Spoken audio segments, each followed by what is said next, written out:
What's going on, YouTube? Biggest monster player, the Slayer. Alright, let's get it started. Everybody. Alright, let's do it. Y'all ready? Hold on. Let's be ready. Greetings from Georgia. We're from Georgia. We're in Georgia. Amos Presley. Alright, you good. Alright, here we go. 5, 4, 3, 2. Hey, yo, cut the music. Hey, yo, I interrupt your daily scheduled broadcast to let you know you're in the field with the Trackstarz. This is one of the loudest hip-hop radio shows on the face of the planet.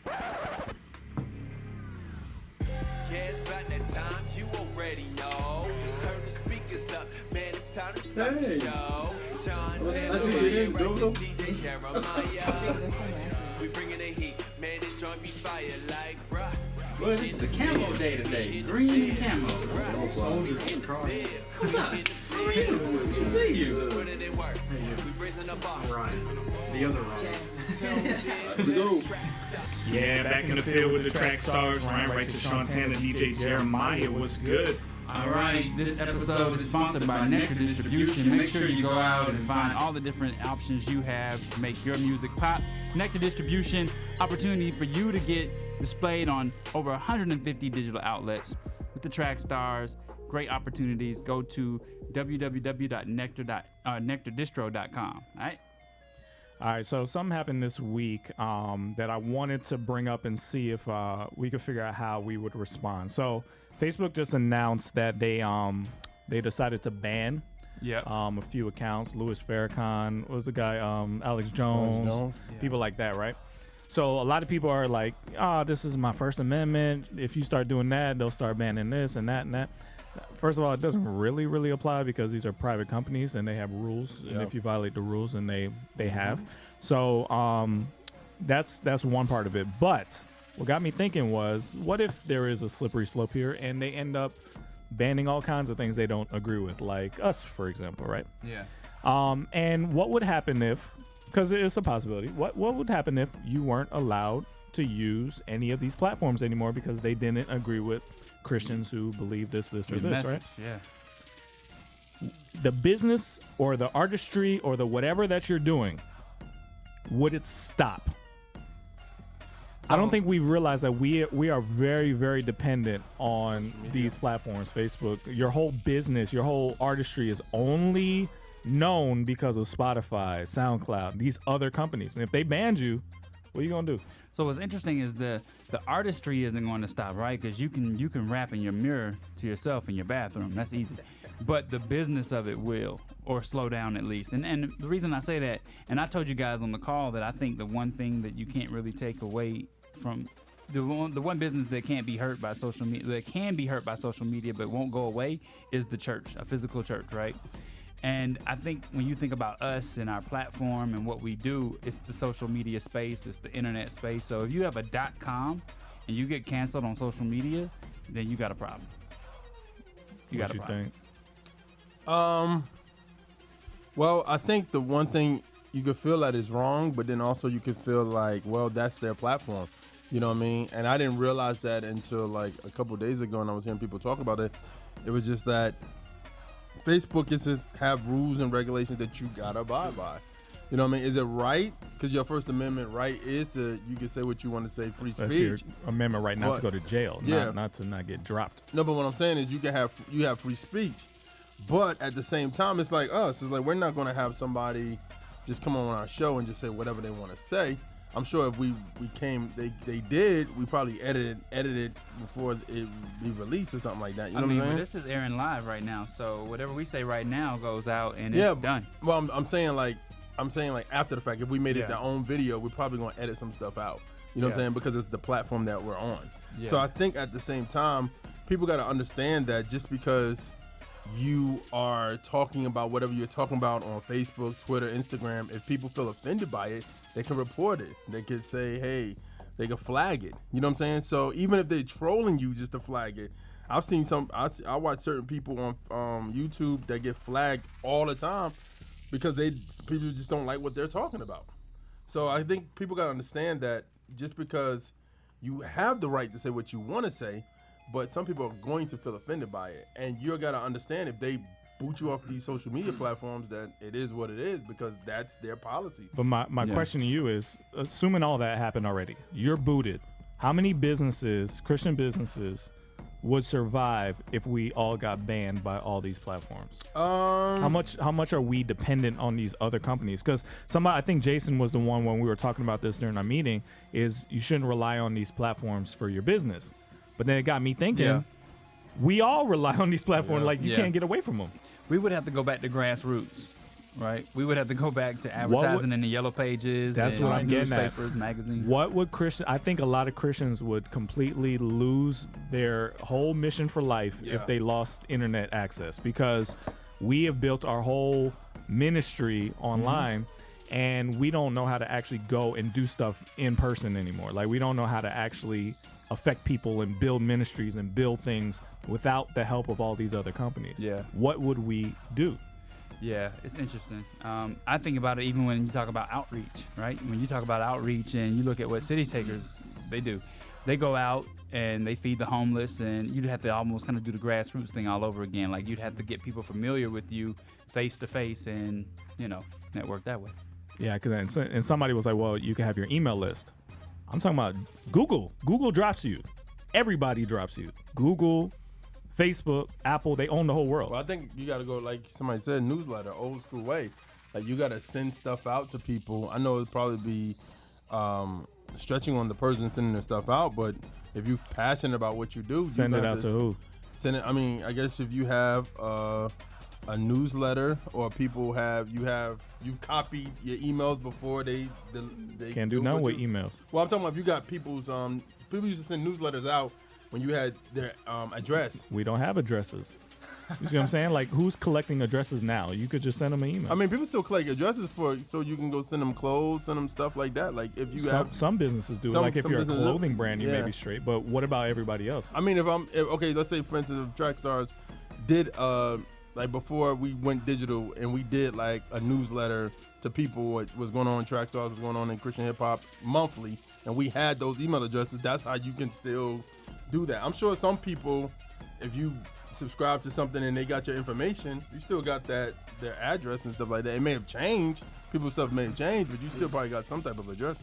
What would you do as an artist if you had no social media, no web presence, nothing at all? The first two thoughts that came to my mind was how people had street teams and send people out and hand out flyers. Yeah. I mean, if I had to go back to CDs, word of you know mouth, what I'm saying? CDs. Yeah, and or even like how there are people on the corners on the streets and they got a speaker and a microphone. Like, go out there and start rapping in the street, and then you kind of got to go back to the before I was even doing this. So let me ask you this question. So Spotify and iTunes and things of that nature for artists, that really pretty much pays the bills, right? So what if you're not selling? No. Oh, yeah, so not what? for me. Yeah. What if?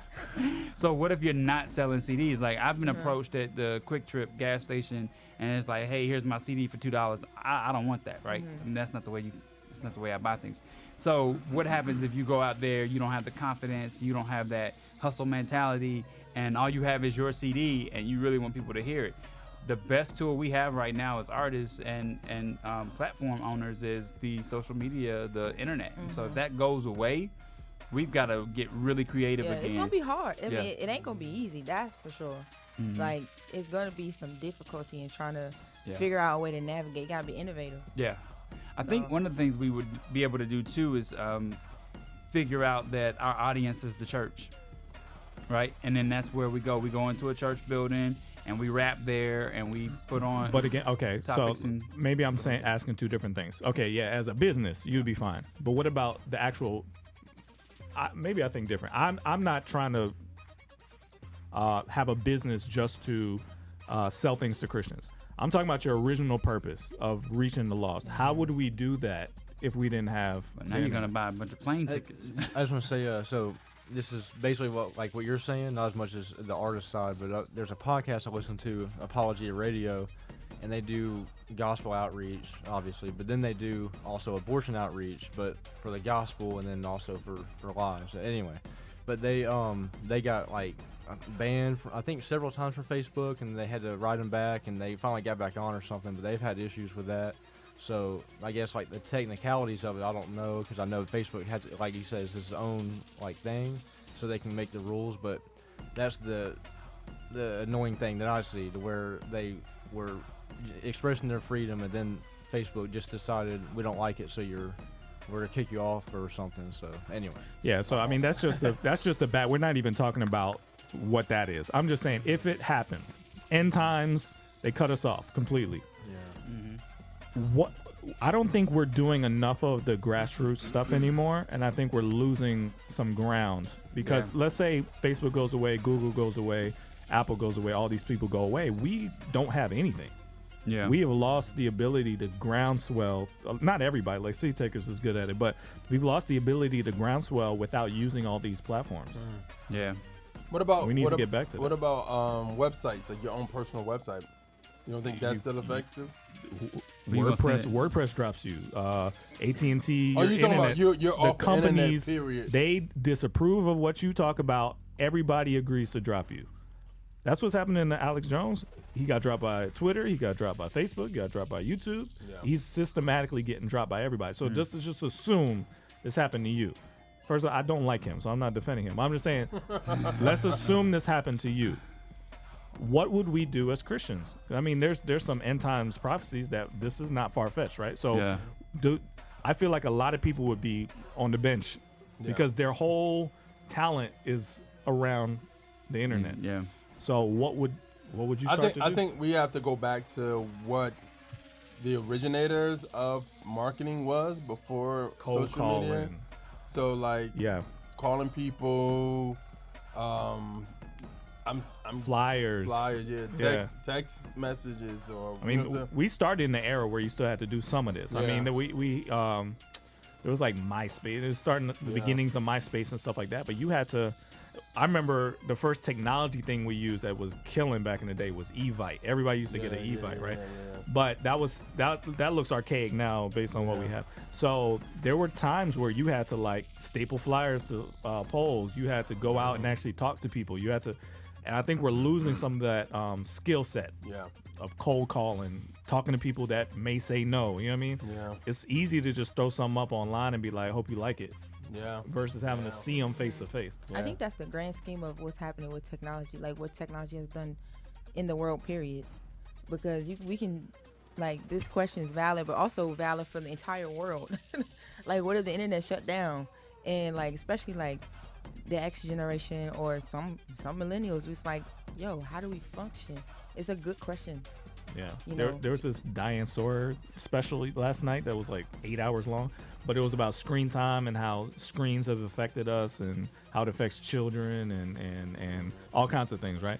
So I think the world is starting to wake up to this, especially since like Facebook and Twitter were used to during this election, the last election, to mislead people and stuff like that. So I think the world is kind of opening up to, man, we've really become dependent on this thing.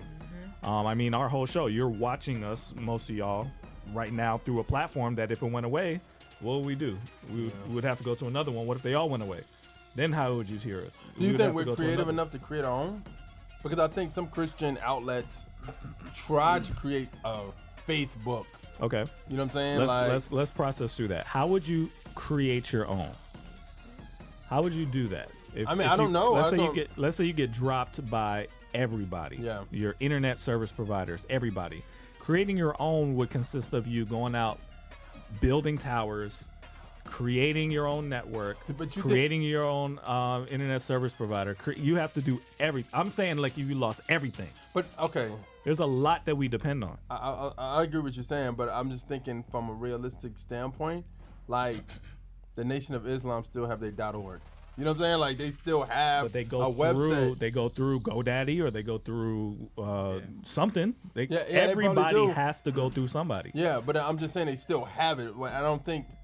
I think to a certain extent that because I'm thinking basically Facebook is basically doing this based off of quote unquote hate speech or speech or whatever. So Aryan Nation, Ku Klux Klan, all these people still have websites that you can literally Google search and go to and do that stuff. That can end. That can end, but at the same time, people still, I think people still understand if I'm getting paid to do something, you're still going to do that unless I don't think you realize how many private companies you go through to get. We're going through. Let's just go through it. We have let's see. We're using Comcast, right? Comcast is a private company that has rules and regulations. If they wanted to, they could say, you know what? We are no longer providing internet to your location because we don't want to broadcast that message to the world. Gotcha. And then from Comcast, we go through. They just changed their name, but let's just say 1&1. That's our hosting platform for our website. If they say, look, we don't support what y'all are saying, you can no longer use us. And then we go through WordPress, and then we go through. There's like 10 companies we're going through to get these messages out to the world. Yeah. If they dropped us, we are in trouble, and we got to go back to one-on-one. And I think we're losing the one-on-one skill because of this. Is it a question of us not being? Is it a question that we lack the creativity or we lack the passion to really go after what we want? Because there was a time before internet, there was a time before these social media companies, and people still got things done. So do we need to do that now as a backup? The Christian companies, Christian artists and platforms need to start thinking, oh, you know what? Let me incorporate grassroots back into my marketing scheme, direct mail, whatever. I think that's what I'm getting at. Like, I think we can't abandon those things and get comfortable because there's been, we experienced it. We got dropped from a major network that we were on, and we had to respond to it. We had to react, and we ended up building our own thing. Yeah. But that hurt us. You know what I mean? Like, we were like, yo, we didn't realize how much we were depending on them. You see what I'm saying? So I just really want to just really pause and say, man, how much are you depending on Spotify? How much are you depending on SoundCloud? How much are you depending on all these outlets? If you have all your eggs in these baskets and you have no offline anything, I don't think we should be in that spot as Christians. And also a good way to think about it too is the early church, the spread of the gospel, face to face, word of mouth, all that. Then the printing press was invented, the print Bibles, so it's kind of cool to think about how they originally did it and have, at least a small amount of that in addition with social media and stuff too, it's just word of mouth. I could literally see this happening to churches soon, very soon. Wow. Because I feel like unless you are preaching something where it's not harsh or like you're not preaching telling people that well, your lifestyle is a mess. If you're not preaching that, if you're preaching prosperity, or if you're preaching just everything's gonna be good, you got what I mean, just the people call fluff. Yeah, pretty much. Gotcha. But if you're preaching that, I don't think people have a problem with it. But if you're preaching, and I'm talking about hate, because I think, not saying you're hating, if you preach consequences. If you're preaching consequences of sin, that's going to be gone soon. So sooner or later, people that you probably watch on YouTube, Facebook, or whatever, like you said, if these companies say that, then that's a problem. But I do think some of these people may fight back with the Supreme Court, because at the end of the day, that is a constitutional right to have free speech. Yeah, but these are not government entities. Yeah, you're right. But I mean, at the same time, you can't stop somebody for saying what they're saying. But also, if you're on their platform, you can't. That's what I'm saying. Yeah. But I'm taking going from the internet, like you saying, everybody taking stuff down off of that. Is now it sounds like you're hurting my constitutional rights as an American. There's an argument there, but based on the letter of the law right now, all of them could drop you if they wanted to. Yeah, but I think what I'm saying is you don't have a right to use the internet. You don't have a right to use. Yeah, you're right. But Facebook. what I'm saying is, I'm sure somebody is going to try to take this to the Supreme Court so they can. I'm sure. Yeah. So what's the retaliation in this? Farrakhan followers, Alex Jones followers, what's the fallout? What are they doing right now to try to get these guys back on? I haven't heard. I mean, Alex has been dropped from so many things. I don't know what he's doing. Because my fear is, I think not even my fear. I think what people are going to do is start posting their own messages that they've saved of Farrakhan, or they're going to go out and see him live, and they're going to Facebook Live, and they're going to get all their accounts shut down or whatever, or get strikes against them. And I think it's going to be a big mess. But I think that voices can be heard loud. Like if you get a big group, I mean, there's one group that we're talking about in particular, but if their voice is heard, they can change things or reverse things. And so I'm just wondering if these people will be able to have that type of support. This is fallout from the split that we have right now. Mm-hmm. The Trump America versus the anti-Trump America. It's causing a split, and that split is starting to show up. The reason Alex Jones has been banned is because we're in the situation we're in, because so many people complain about him. So then the people that complain about the fans of him are like, well, what about him? And they're like, Louis Farrakhan said Jews are blah, blah, blah, right? So then it's like, okay, I guess we got to do him too. Then they're like, well, what about so-and-so? And then the pointing will go back and forth, and when is it going to stop? You see what I'm saying? But here's the question. Can we go back to a time in when we agree to disagree?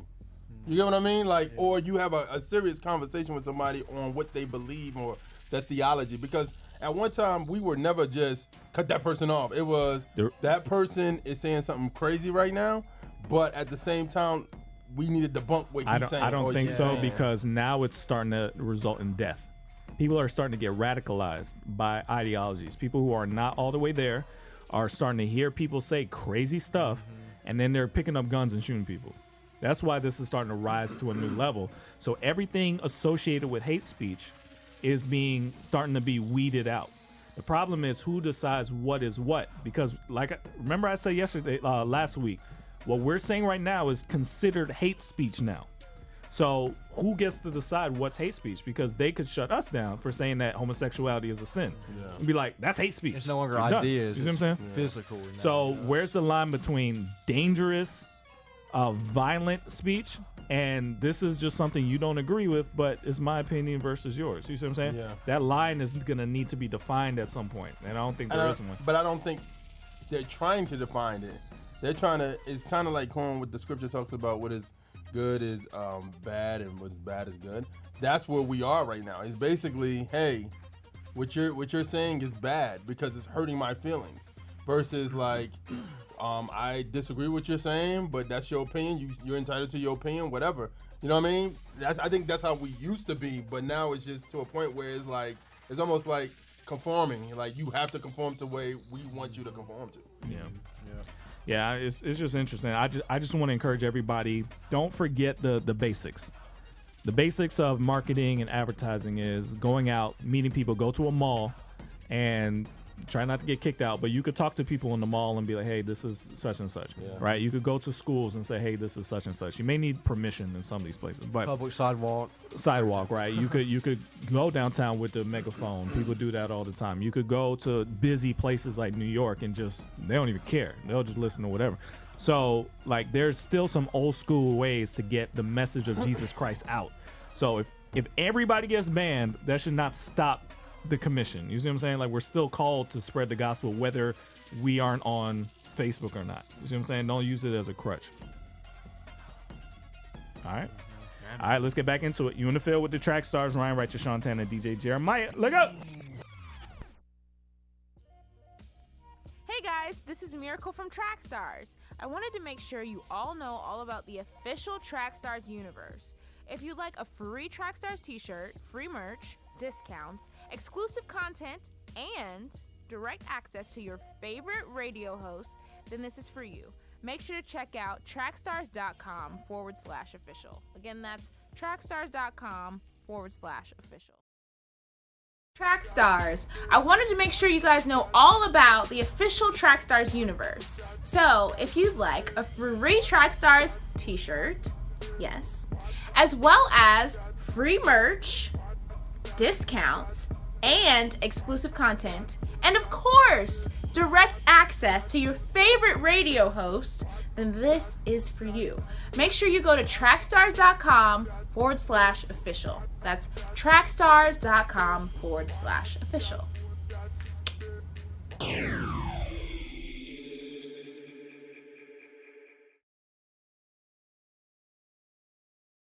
Before you and I were ever called to be doctors or lawyers or to be teachers or preachers, God called you to worship God. God called you to worship Him. God called you to be a worshiper. Oh yeah, I'm living. They keep my name in their mouth like a dentist. I'm trying to crush all that hate and division. They used to sleep on me, now see the vision. Please do not call me, don't want your opinion. I ain't lived this kind of life in a minute. I see the goal in the book. Love me, they say that I'm their motivation. I'm their motivation. I'm their motivation. Love me, they say that I'm their motivation. I'm their motivation. I'm their motivation. Love me, they say that I'm their motivation. I'm their motivation. I'm their motivation. Lord, forgive you, boy. I know I was a hard head. Running around, soaking game. I ain't keeping this quiet. I ain't gotta say much. Levels all the way up. Levels all the way up. I ain't keeping this quiet. I ain't gotta say much. Levels all the way up. Levels all the way. Rockin' heavy with no heavy metal. Level concentrated on a different level. Been improving, but ain't proving nothing. Look at all we planning, it's been right on schedule. Turn on the knobs so we steady mobbing. Turn on the times that we been allotted. I don't really wanna fight. Turn up the music tonight, it's alright. When you throw us out until the night. We peeking for the block. Turn on tables with the knocks. Don't you ever try to tell us to stop. Don't you even try to tell us to move. Don't you even try to tell us to run. Lot of levels when we moving as one. We the difference where you sound like a sum. We the difference where you sound like you from. Taste test and you'll see it. Face facts like a Nikon. Say it loud with my mic on. Levels higher than my right arm. Left it all, I can't write harm. Perfect vision and my sights on. And I'm not keeping it quiet. I ain't keeping this quiet. I did. Not something you already made the commitment. No. Order. Wait a second. No, for real. Let's get this right. Is this for visitors or not? It's my seat. But it's for visitors, right? You said for visitors. You can have the seat. I'm gonna sit over here. DJ Jeremiah. I'm listening. He listening. Yeah, I heard. Oh, so this is for visitors, correct? Yep, it's a visit. Why you messing with me? Huh? Mm-hmm. It's for visitors. Mm-hmm. So I'm a visitor, right? Mm-hmm. So I'm going to see her. Yep. Okay. Go ahead and take your seat, dog. I don't want it. No, man, you can take your seat. No, I don't want it. Why? I want to sit over here. Okay. All right, well, I gave you a chance. No, I'm just playing.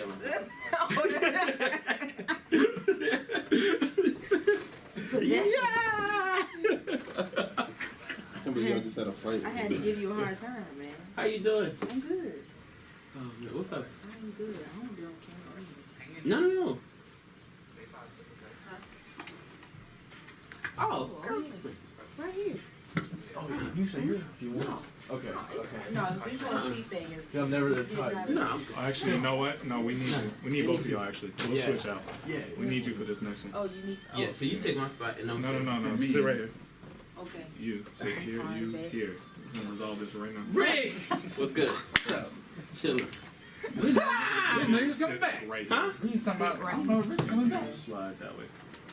We gotta get that That's angle. my right. You said you don't know if I was coming back. What you mean? Blew up on Dash and everything. Nah, man. What? I saw the graphic. It's home.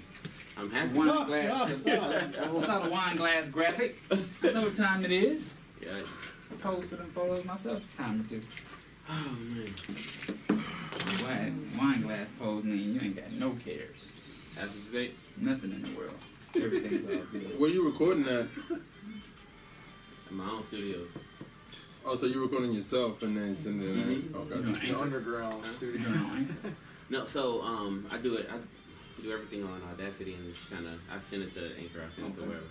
So you invested in some mics and stuff? I did. Oh, you get some shoe? No, I didn't get sure. I didn't get sure, but I do have a mic. And, yeah, we got some stuff going. Man. How y'all doing out there? Tell us where you from. So who was posting for MTMV? You mean who's on right now posting? Yeah, like who has that login? I don't want to get my team up like that. Oh, okay. So this Alex Jones guy, what do you do? He's just crazy. I really hope it's not Why you. you just said Why you feel? I mean, I'm on here. you know Hannity, you know. Nah, What's the guy's name? Bill O'Reilly. You know those guys. Imagine him times like 20. It's just crazy. That's what it is. 600 people over there. We don't even know it. Yeah. bro, I got like. How many people you do have running the account? I mean, you might Because say he not one of them, like, It's only one spitting out, dude like, running some it. crazy Christian conspiracy. But you talking about theories. running? It's crazy. MTV, Crazy. Oh, overall, or just this YouTube? That YouTube account. Everybody has. What's up, Oh, Canada? everybody on the team got access to it. You know, I never know who's on the team. Dallas, I see you. Minneapolis, Sound like that, Virginia, man. London is in the building. It's not like that, bro. Michael makes music as No, well. if it wasn't Shout out for to Michael you, I making wouldn't have music a from team. VA. North I'm dead Carolina. serious. Like, if it wasn't for y'all, I wouldn't have a team. Where else y'all from? Like, if it wasn't for Trackstarz, I wouldn't have it. Okay. Most of it. What's up? So, Where I'm else getting y'all twisted from? in Where the else y'all from? I saw I got booted out the MTMV group me. I'm kidding. I haven't said anything in a while, man. Group me is like my Achilles heel. did I but kick you off? No. Checking group me is hard though. I thought to kick you out the other day, but I was Sure. like, I'm not gonna do that. That's not I know cool. y'all gonna kick me out of Battle Boys. I don't Is say it nothing cool for about Starbucks it. to But be low in so. this room? Yo, you Only tripping? Why Battle don't you Boys keep I it over there? You know, there's something going down today. Bruh, did you see there's a cold battle? What's her name? Couture and 40 Bar. Oh, I was gonna watch the. You saw that one? No, not yet. Who you done won? All right, here we go. Oh, really? Oh, jeez, dude. All right, entertainment report times. Here we go. All right. First off, we have Urban Youth Work Conference coming with Jam the Hype Festival. It's coming to Los Angeles, May 23rd through the 25th. This 1,500-person conference is a powerhouse of urban ministry and cannot be missed. People who come to this conference are blown away at the scale and the level of production.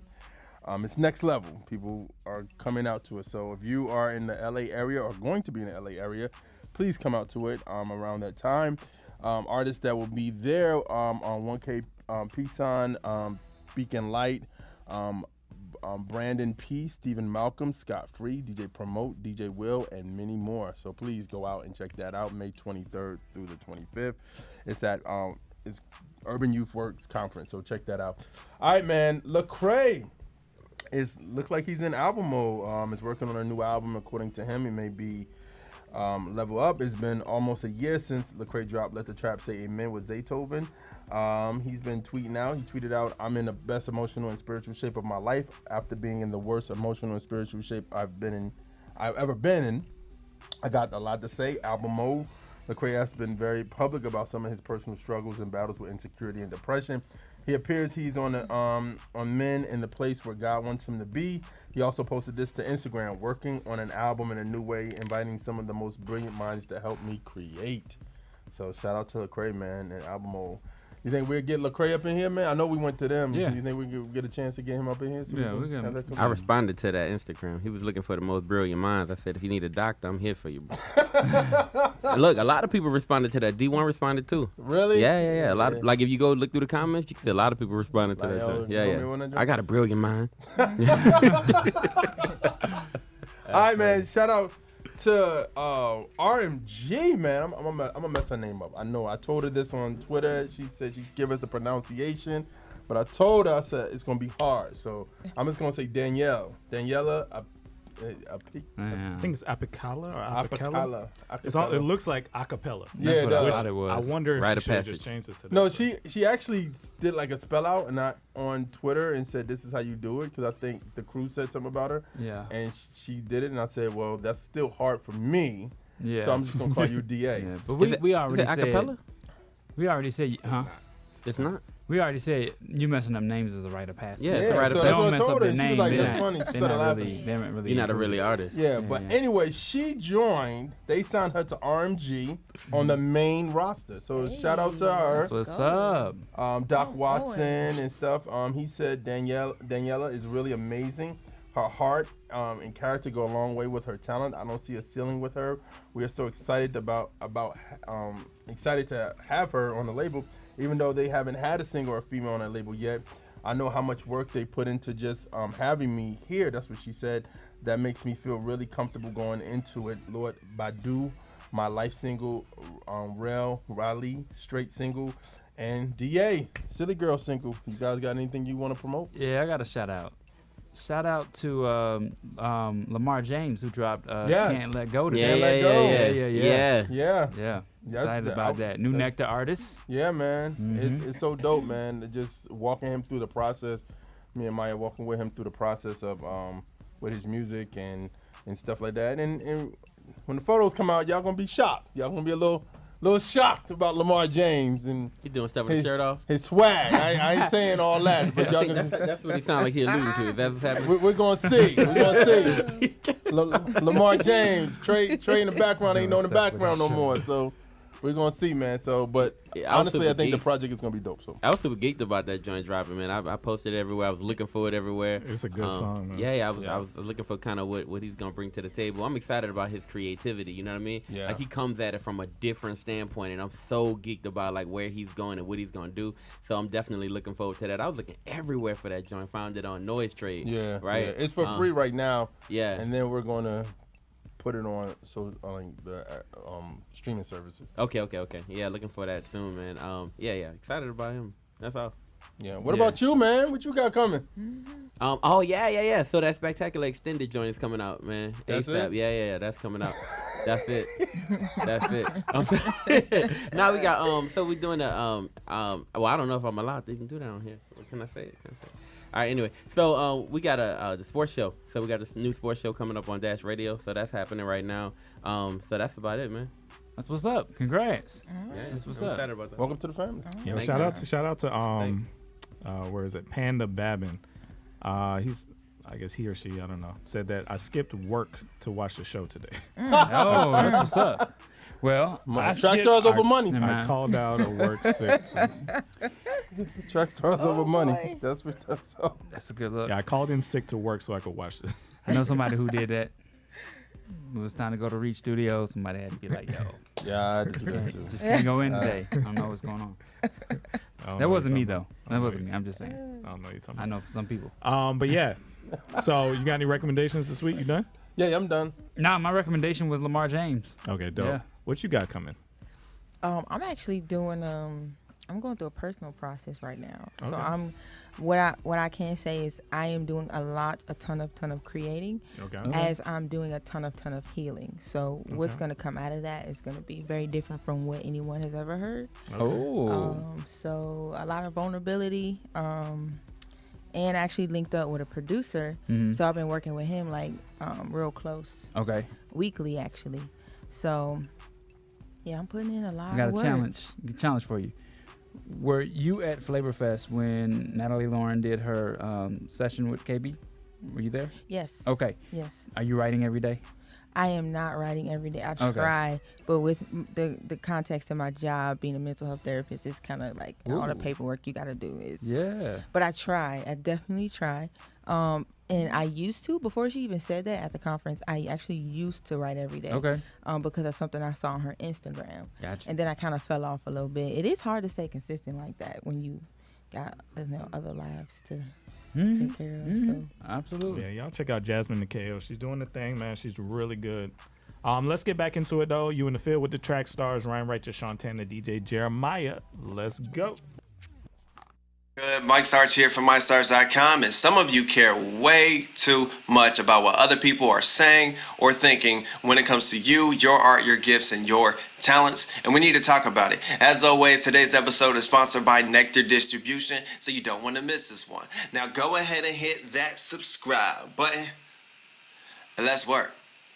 Salutes to that.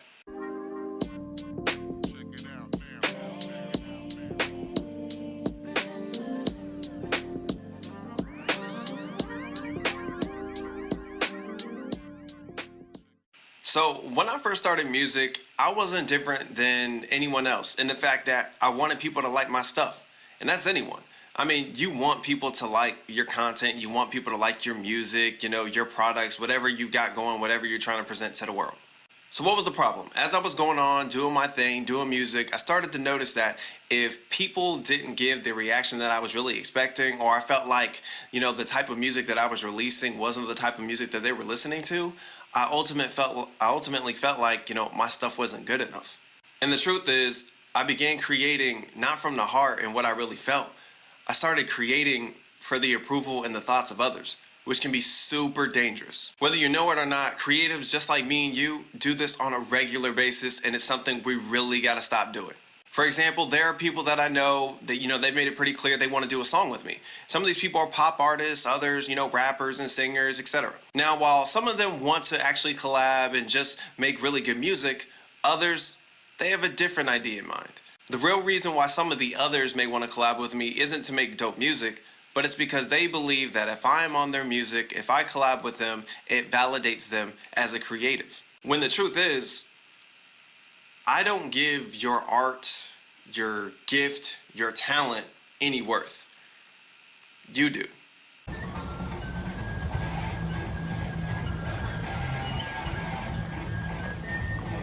Listen, stop basing your actions on other people's validation.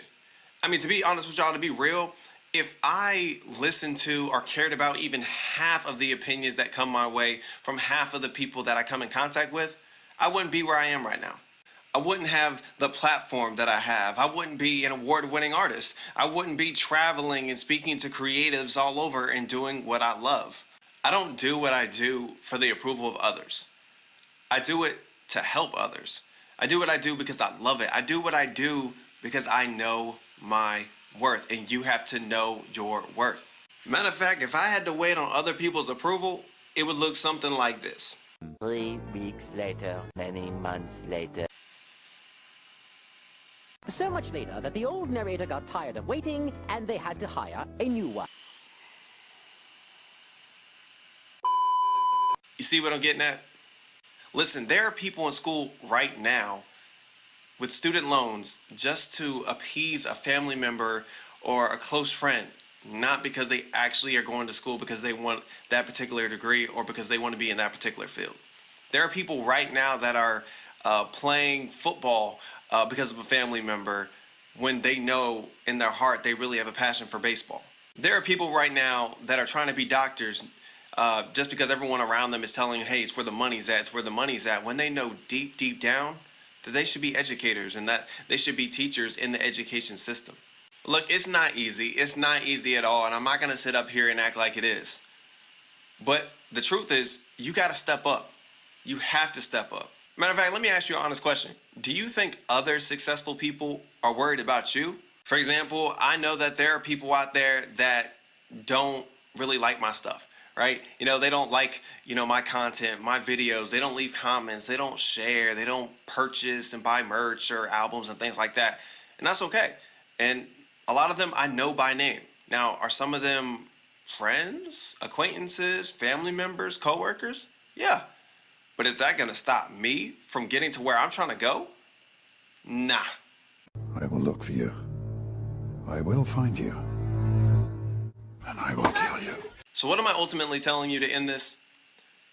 Figure out what you want, develop a plan, and then spend the rest of your life trying to get there.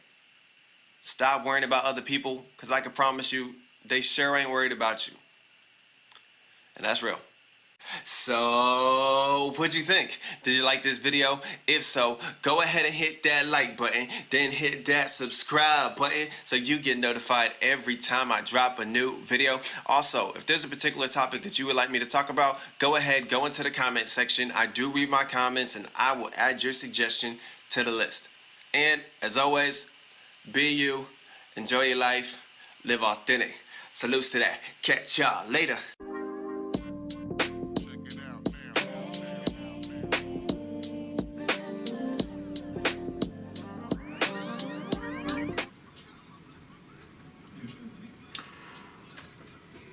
All right, so they're asking on YouTube TV what the best 3 CHH albums are. Actually, Mike Sarge did. What y'all think? This year. This year? Yeah. You mean that dropped in 2019 or that dropped in late 2018? 19. Oh, I can't help This year? Not sure. I'm definitely feeling What's Understood 1KQ. Oh, yeah. Well, Definitely feeling that. What about G? Yeah. Yeah. Yeah. Raul. G got a good album. People don't really release albums. More EPs now. Right. Well, there. You ready to go after this? Okay. How can I get back to the line?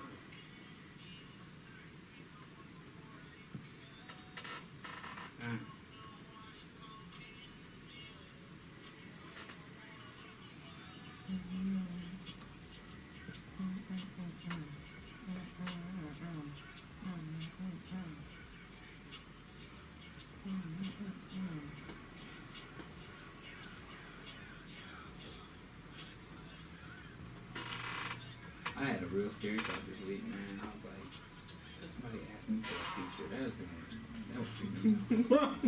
That would be me. We're gonna be straight, bro. Don't be. You got That's why you got writers next to I you. feel like you were just saying, like, you would be straight like That wasn't what I was saying. You know you got people who be like, yo, man. I dread this topic every week, y'all. So, no. Big ups to you for putting yourself out there too. Thank you. That's what Yeah. Sean said. A lot of people that need help. I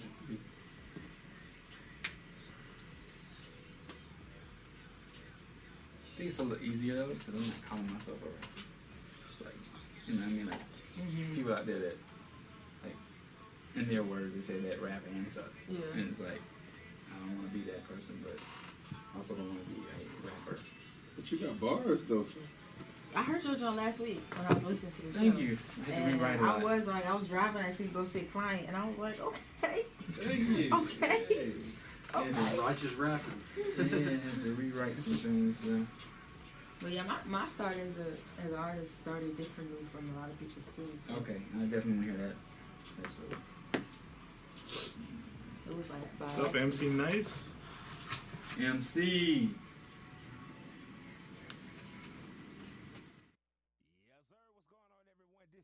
Everybody's favorite cousin DJ Will from Jacksonville, and you are in the field with the Trackstarz. Keep it locked. Yes, sir. Yeah, back in the field with the Trackstarz, Ryan Righteous, Shantana, DJ Jeremiah was good. All right, this segment is sponsored by the preseason tour. One Day, Rockstar JT, even Chris Noel, and our own Rick Sincere is going to be in the building May 17th. Trackstar Studio. You're in Atlanta. You know what time it is. We turn up, right? So come on out and check out this awesome opportunity being put on by the Culture Villains. So it's going to be really cool to have all those guys in the building. They make great music, man, and I'm super excited about what they're bringing to the table. Shout out to Cam, shout out to Big Ye, shout out to and actually Zara Josh. Yeah, Sarah Josh and Sinai. So it's really dope. Y'all had a Sinai on y'all's team before, right? Yeah, it's not the same person. Yeah, it's not, right? No. Yeah, okay. It actually looks like the same person from a distance, but that's what's up. Okay. Yeah. All right. So it does actually look. I've seen it, bro. Yeah.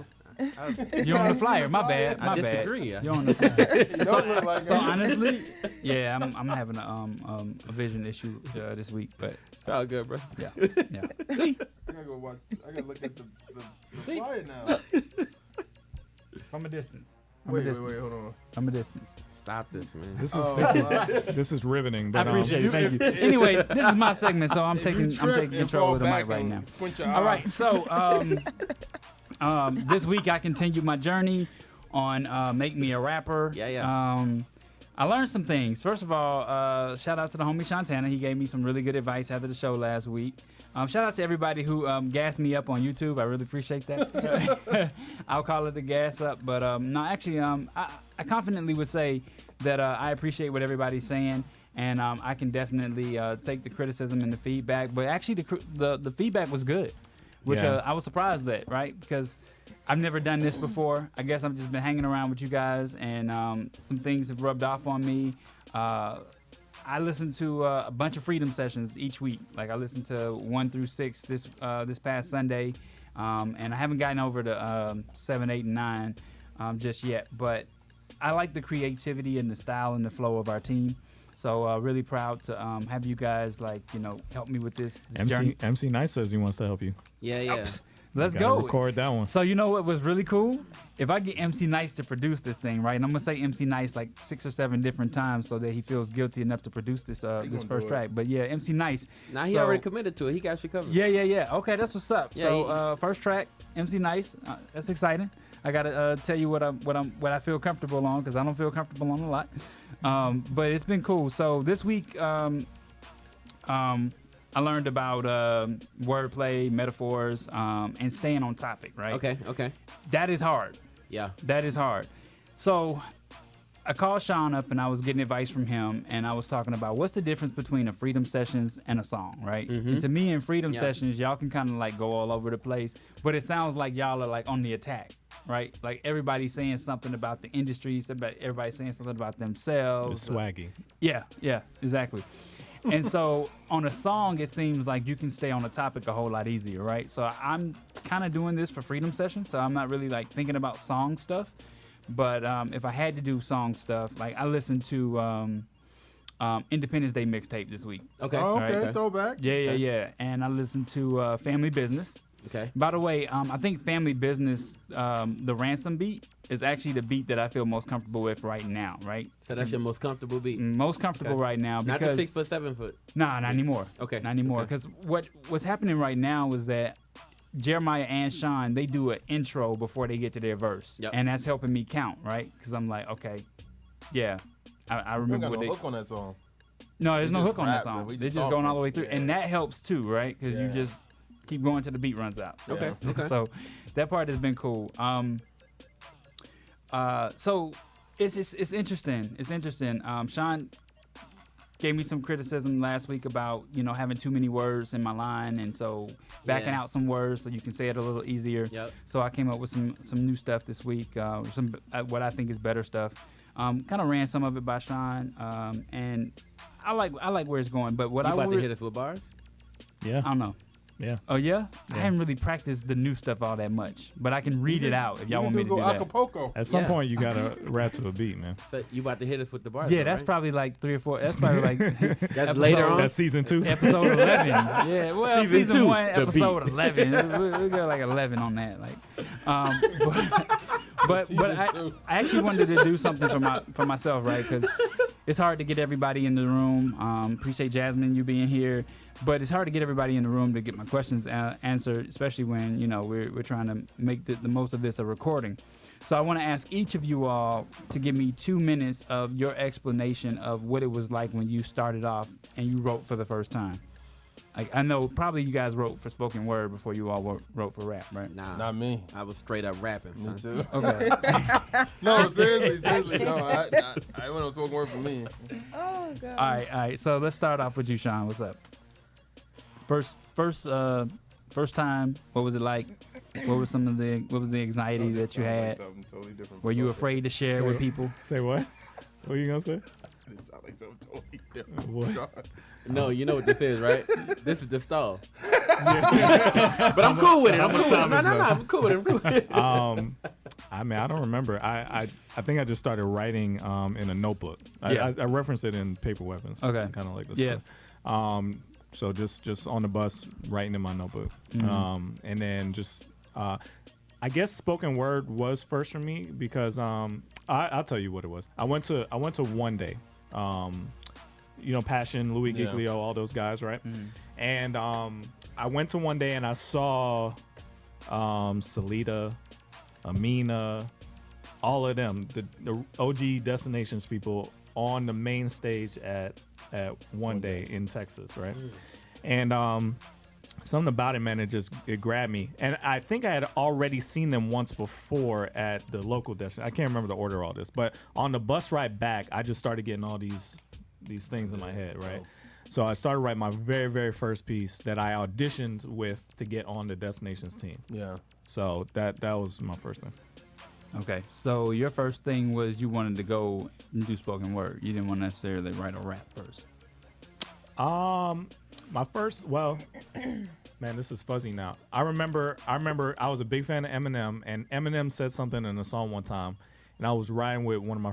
You remember Ryan Hurst? I think it was with Ryan Hurst, and I remember telling him like, I feel like I could do that, And I think that's what sparked me to even think about writing in the first place. So Okay. that's where it started. So now you made a transition though while you were on Destinations to start rapping. Yeah, working with him. Okay. That, for real? I think so. I think that's the only reason I started rapping, because to help you with your album. Oh wow, dope. Okay. Jasmine, what about you? So I started rapping on accident. That's kind of what God just dropped it in my lap, and I'll explain what I mean. So I had no musical background. My father and my brother, my father does jazz music. He's a jazz artist. Okay. But I didn't have any musical background as far as personally. And so I was in grad school when I figured out I could start rapping. Oh, wow. So I've only been rapping for 5 years now. Okay. Yeah, but so I was working with the youth at my church in Lynchburg, Virginia. And the youth director, he's a rapper. And so Anthony Ray, I don't know if you guys know, but he's an artist even now. But we did this event. We would do this event for a lock-in, and he would write all our verses. We would just memorize them, and then we would rap them at the little thing in front of the kids or whatever. And one day I was like, "Yo, can we write our own?" One day he was like, "Sure." You can give it a try. So I was like, all right, cool. So I didn't know about counting bars or nothing. So looking back, I think I only wrote like 8 bars to a beat. He sent me a beat and I wrote like 8 bars. And I was like really proud of it, right? I was real proud of it. We never got to do the event. And so I was like, man, I want to share like what I did. Cause I'm like, I think this is kind of dope. So I just went up to Ray and I shared with him what I did. He was like, yo, you wrote this? And I was like, yeah, I thought he was going to say it was trash. I was so ready for him to say it was trash.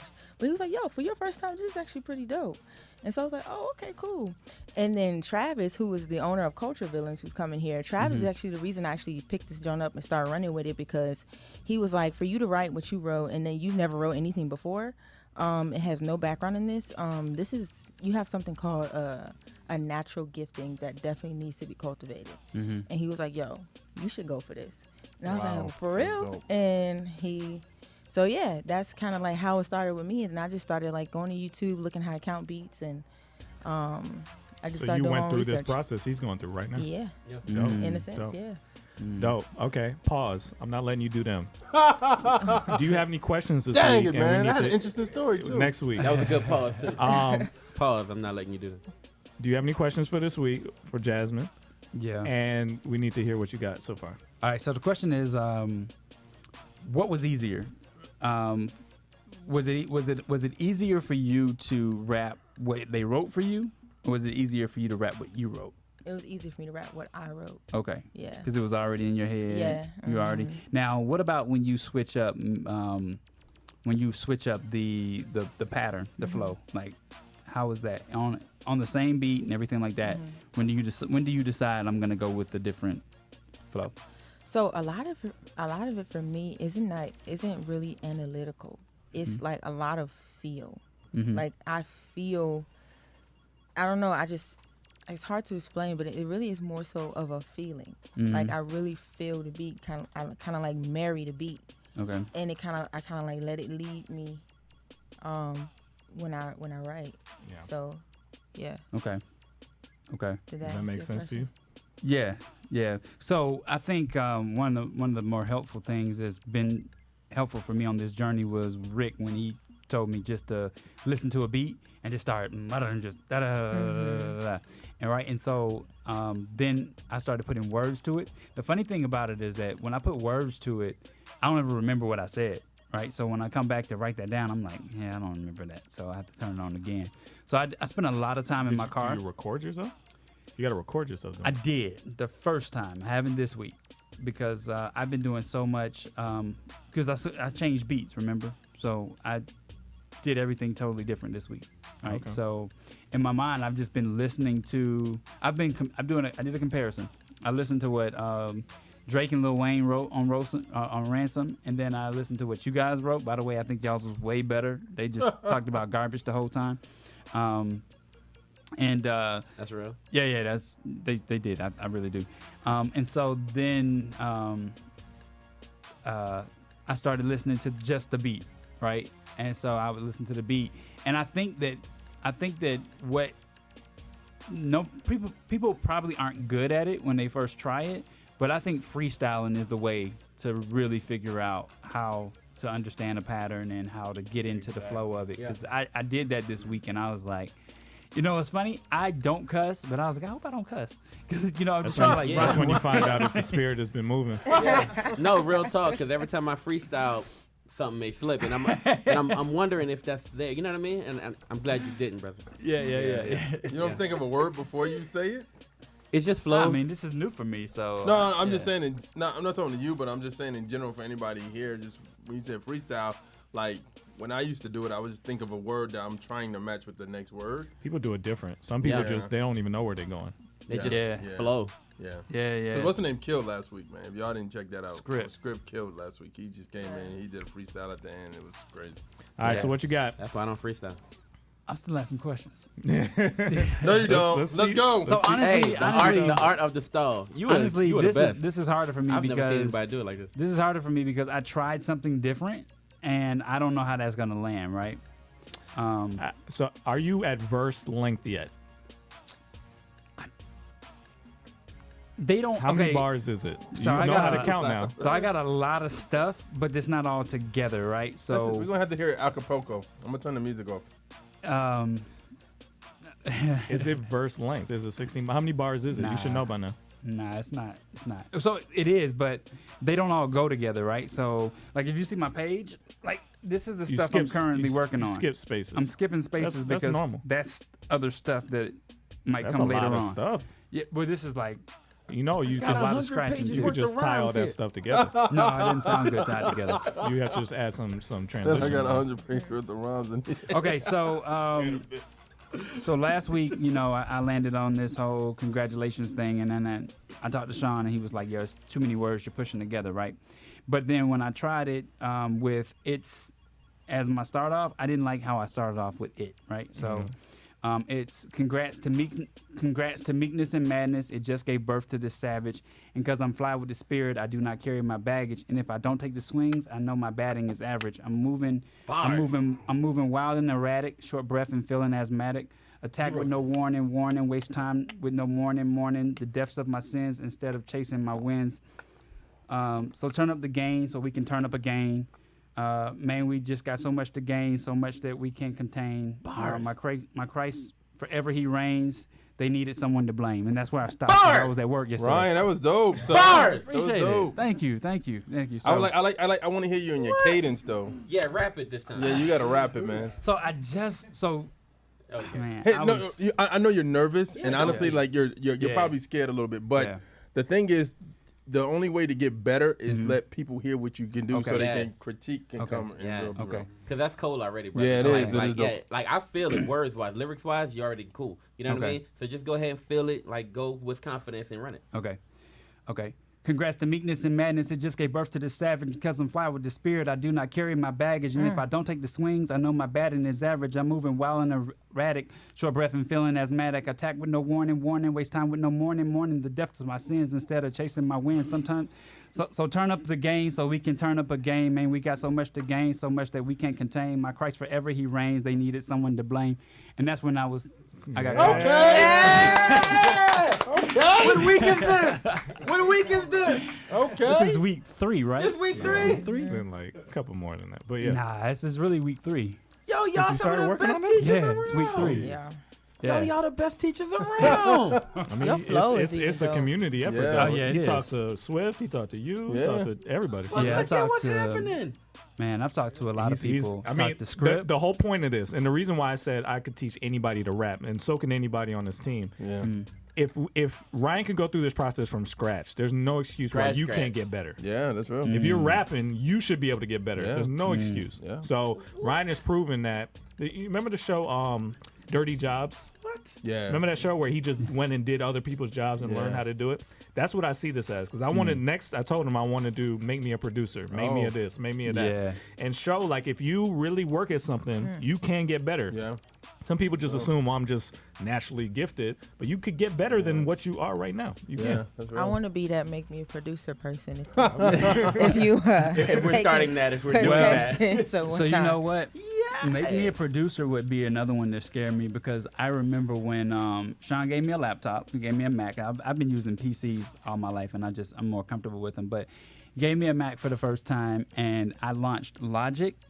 And I was sitting there and literally almost cried. Like, I was like, I'm never going to learn this. This is terrible. And I was like, I wonder how many people feel that way. Because I use Audition like nothing. I use Audition all through school. I was a radio production major in college, audio production. So for me, Audition was cool. But when I got to, and I actually took a class, a full class on Pro Tools as well. But Logic, yo, launching Logic for the first time. But I want to make this a series. I want to do make me a producer, make me a CEO, make me a director, make me a whatever. Because there's a lot of people in this community, a lot of people that I think we're gonna reach. That they need to see the process. Yeah. Tell them what's going on in the Sean, comments. Thank you. Now, look, people on the comments are going insane. Hey, right? You see, shock face emoji, right? So Prophet Josiah like, y'all making rappers now. Who wrote that? People like, wait a minute, yo, like drop that music, man. Look, people acting a fool at work right now, right? Happy to have haters. He's going stupid, right? People are saying you've been rapping for a hot minute now. I'm saying people are going insane, man. People love it, yo. People love it. The comment section is going wild. I think the somebody else. People think somebody else wrote that. Yeah, and that is not true. I looked at Sean too. One person wrote it. He did. One person was like, I don't know if this is him. And then it was like, after you done with rapping, it was like, yo, he need to drop an album. Yeah, it was like. So I want to ask you guys. I want to ask you before we go. What was the most impressive? When did you be like, "Yo, this is special"? Like, what was the part that made you? This is better than I thought. The alliteration, kind of when he right into the middle of it, right? When he was like Savage Avenue, like when he started doing that kind of stuff, and that stuff that's kind of coming with. It feels more veteran. You know what I mean? It feels a lot more veteran and it's a far cry. It's a far cry from. Walk up in the church, hug everybody. You know what I mean? Like that's kind of where we started, grassroots. That is where like, we started. Thinking about and understanding like Ryan from the very beginning, right? Seeing that from the very beginning, and even every attempt at rapping other people's lyrics wasn't good, right? So this is his attempt at rapping his lyrics, right? First of all, shout out to the lyrics, right? Like that's incredible. Yeah. And if you did write that, right? Absolutely. And because you did, I just wanted to make sure. So because you did, right, man, look, the way you killed, you killed it, right? Lyrically, you killed it. Outside of that, when you got into the rap, when you took hold and felt some confidence, I felt that. I saw your confidence, right? And I love the fact that I can see you kind of operating in this new thing for you, right? I don't know how passionate you are about it, but I'll say you're getting a lot better than where you started. So I'm down with it. So some of the things that stood out to me, I told you already last week what I liked, but this week it was the repeating words. What was that section? So that was actually something we talked about, right? Right. How'd you come up? What made you decide to go? Because that's a style choice. Yeah, it is. What made you decide to do that? What was it? Remind me. Yeah, so it was attack with no warning. Yeah. That's dope. What made you decide to do that? So I told you that when I was coming out. So I was on the phone with you, right? And you told me. You said, man, when you come out, just attack it, like kill it, right? And I was like, yeah, I definitely want to do that because I kept saying I want to just kind of like scream, right? But I don't know what to scream. And so then I was just like, okay. So when you said the hardest part for me was getting off of my rhyme pattern, right? And then Sean was like, you can go off and then come back to words, or you can switch it up. Yeah. And so Sean gave me a piece of advice, and I used that advice to go with the rest of that line. And so he was just like.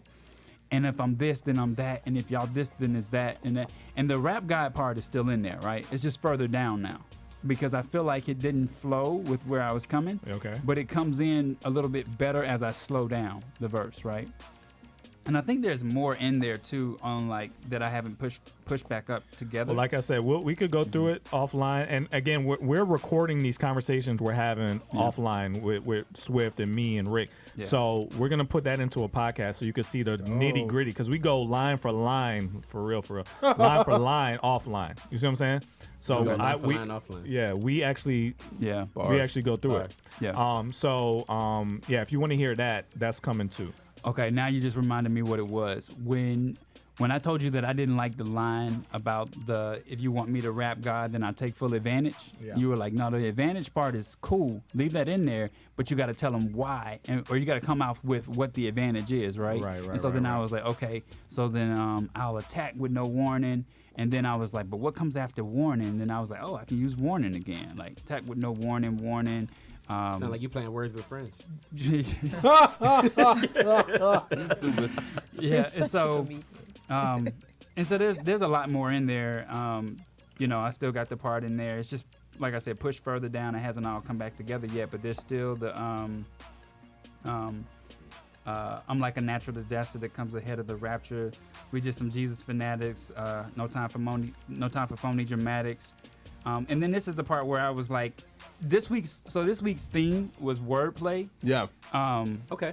Wordplay, metaphors, and topics. Who was your teacher? So it seems like week to week you're doing different stuff, right? Mm-hmm. So you talked about flow. You had a week with flow, right? We talked during week of flow. This week it's wordplay, right? Yeah. So mainly, who were you talking to this week with the wordplay? That was Sean. That's a great teacher for wordplay. Yeah, that was Sean. And so, I wasn't really quite sure. Like, we went in really deep on this week's recording about wordplay because I wasn't really sure what that was. Right, I didn't have it all together as far as rapping goes. Yeah. And so, so that was what I wanted to come up with, and so I came up with something where I was like, I really wanted to make sense, but I wanted to be complicated, right? And then I scratched that because I was like, I'm not even that person yet. I'm not even there. But I can tell you what I was working on. I was working on long division, right? And I was talking about the long division of the church. So the long division within the church, the division of our world, how long it's been that we've had this division. But then I also related it back to long division math and how I struggled with that in school. Mm-hmm. And so I talk about, I tried to write something where it was like, so I looked up the definition of average, right? And it's like, Siri gave me this definition. It was like the mean is the average of da da da da da da da, and it all kind of fits together like it can actually rhyme. Like it's subtraction and addition and all that. And you can actually make that a rhyme. And so I was playing with that where I was like, I'm tired of this long division, something, like it was long division. My mean and my average makes me mean and mean, and you know what I mean. Like so, it was like so you mean kind was of playing the word. with the stuff that Siri told you. Yeah. Well, it's the Webster's definition, but Google actually. But what's nice, what's good about this is that level of interest in the words themselves. That's what I want everybody to have. The words can actually guide you to some meaning in your song sometimes. Yeah. Like you could really just kind of follow the train of thought the words present to you, and you can always relate that train of thought back to God. Yeah, that's your gift as a Christian. You should be able to relate any of this stuff back to God. Yeah, that's what I went through with him. You should be able to, no matter what, relate something back to God. And this is the example I gave him. Like let's say something random like rain. How do you make rain relate back to God, right? Yeah. So the one I came up with was, I fell from the sky to the pavement, but by the sun I was raised. So I guess you could call me evaporated rain then. Right? Mm-hmm. The metaphor has to make sense on both sides. Yeah. Rain falls, it hits the ground, the sun evaporates it back up to the sky. Same thing happens with your life. When you sin, you fall, you hit the ground, you hit rock bottom. God's love raises you back to life, right? That has to make sense on both sides. In the bar school. And if you so many times I hear people do metaphors where you could tell they just wanted it to work. It doesn't work. Yeah. And those are the things when you go back through and clean up your rhymes, you have to get rid of the stuff that you forced. There's always rhymes that it's like, I could tell what you're about to say. If everybody, when people rapping, it's like, Jim, success. You know, it's like they shouldn't know what you about to say. Like that's too obvious. Make it more complicated. So when you got to go back and edit through your verses and make sure that they really make sense. Yeah. So you know who I haven't had a chance to like have a one-on-one conversation with that I really want to? That's Jeremiah. I seriously want to have a one-on-one with you. Okay. And I don't know what's my strength. I just rap. But here's the gift that you have that he's about to start using is the ability to freestyle. Yeah. Jeremiah, cold freestyler. He's been rusty. Yeah, you can't freestyle. Yeah. He's rusty. I was thinking like, but he's dope. Like out of the group, he's one of the best ones, right? Why you call that man rusty twice? No, I'm repeating him. He's rusty. He's not there. Warning. He's good at I need to oil the tool. No, but seriously, pause. But you can't do that. But listen, chill. You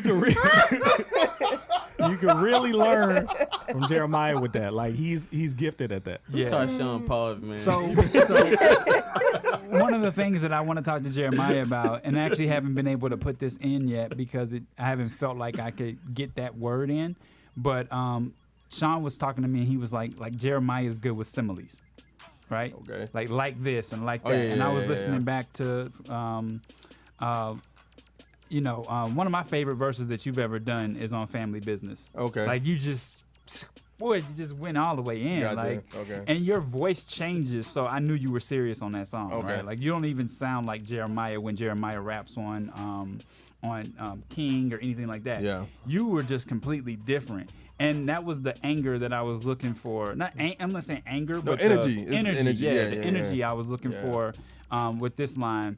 And so when I listened to you and Sean on that, I was like, man, y'all are like, if y'all haven't heard Family Business, they're gonna have to go to Bandcamp and then go search FMG and go to the artist page and check out Independence Mixtape. Yo, we should just put the link. I'll put the link out today. Yeah. FMG. It was crazy, man. I've been wanting to hear some of y'all old stuff.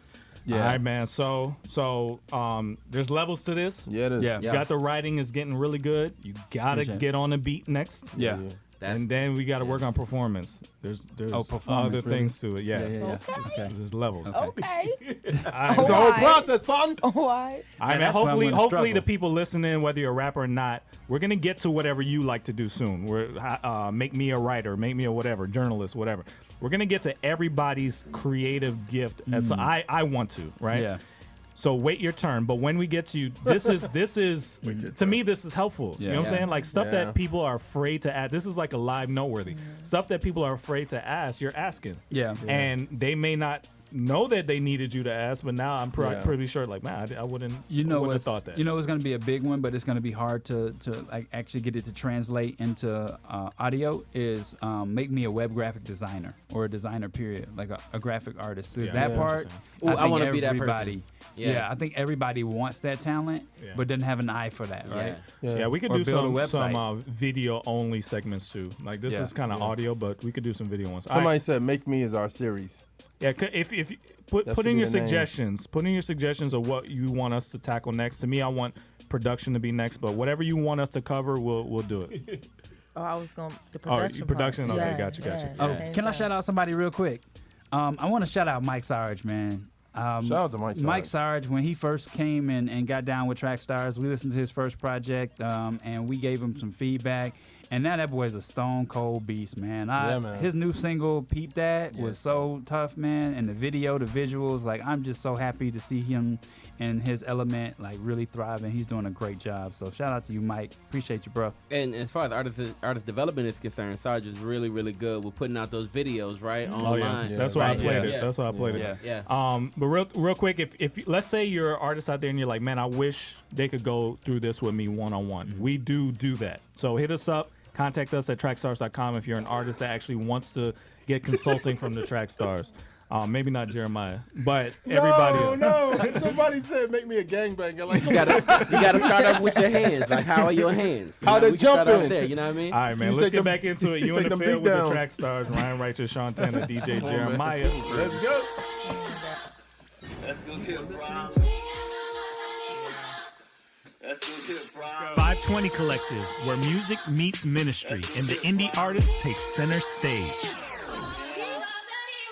Take take a ride through my old town. Old me, old Sean, might need boats, cry oceans. Here float down my old child fear. So broke, no hope round here. Been trying to cope since like 01. Better slow down for your cosign, you might ocean.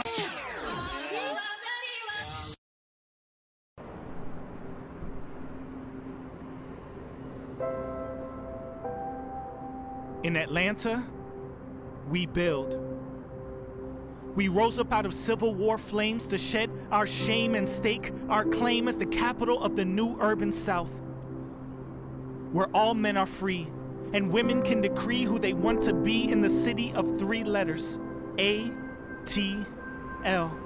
It's a place we love greatly, which reminds us to tell you can't even spell that word without A-T-L. We built big, built tall, built fast, riding into the future but with respect for the past. We built brands, built legacies, built icons, from wins long gone to hip-hop's dawn, from burger joints that don't disappoint to soda shops on global backdrops. In Atlanta, we build. We are Southern ideals and global appeals. We are sweet tea and carefree. We are Olympic dreams and diverse streams of people, moving, doing, giving, and living. In 45 neighborhoods connecting this city, reminding us that beauty is both pretty and gritty. From Mechanicsville to Morningside, Bankhead to Buckhead, from Inman Park's Victorian homes to Cabbagetown's artistic tones, from the glass towers of Midtown to Centennial Park in downtown. In Atlanta, we build. So forward we move, with nothing to lose, with a heart to make, a claim to stake, and innovation to shake our destiny up until it's fulfilled. Then maybe the world will understand that in Atlanta, we build.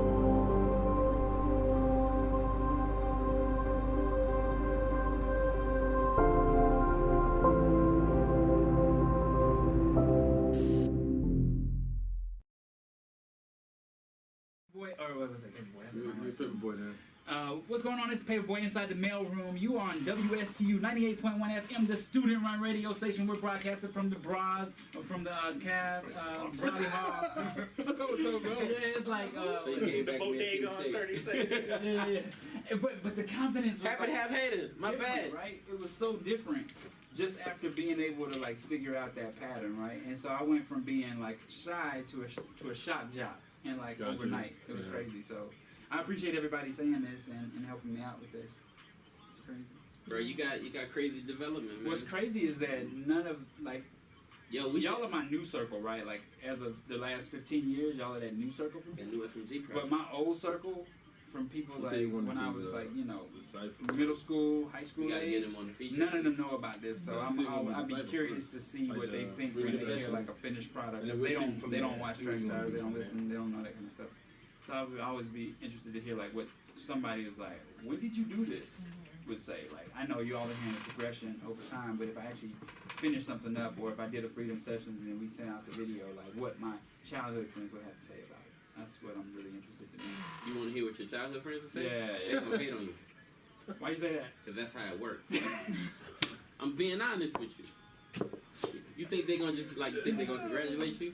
That's what you expect. No, I know they are. I mean, these guys have been around. That's what you expect. So this will kill friendship, that expectation. No, we're good. So I'm talking about like Pastor Wesley. I'm talking about like Pastor Wesley. Pastor Wesley. He gonna hate on you too. To 1:30 basically. Yeah. But next week I want to get back to you though. Okay. Because I want to ask you a question about. I was trying to wait for him to come here, but I want to ask you. you was saying he was on. So he helped me, but I want you to say it on. Yeah. I mean, I already made she helped me with the bad. She helped me with the stuff Sean helped you with.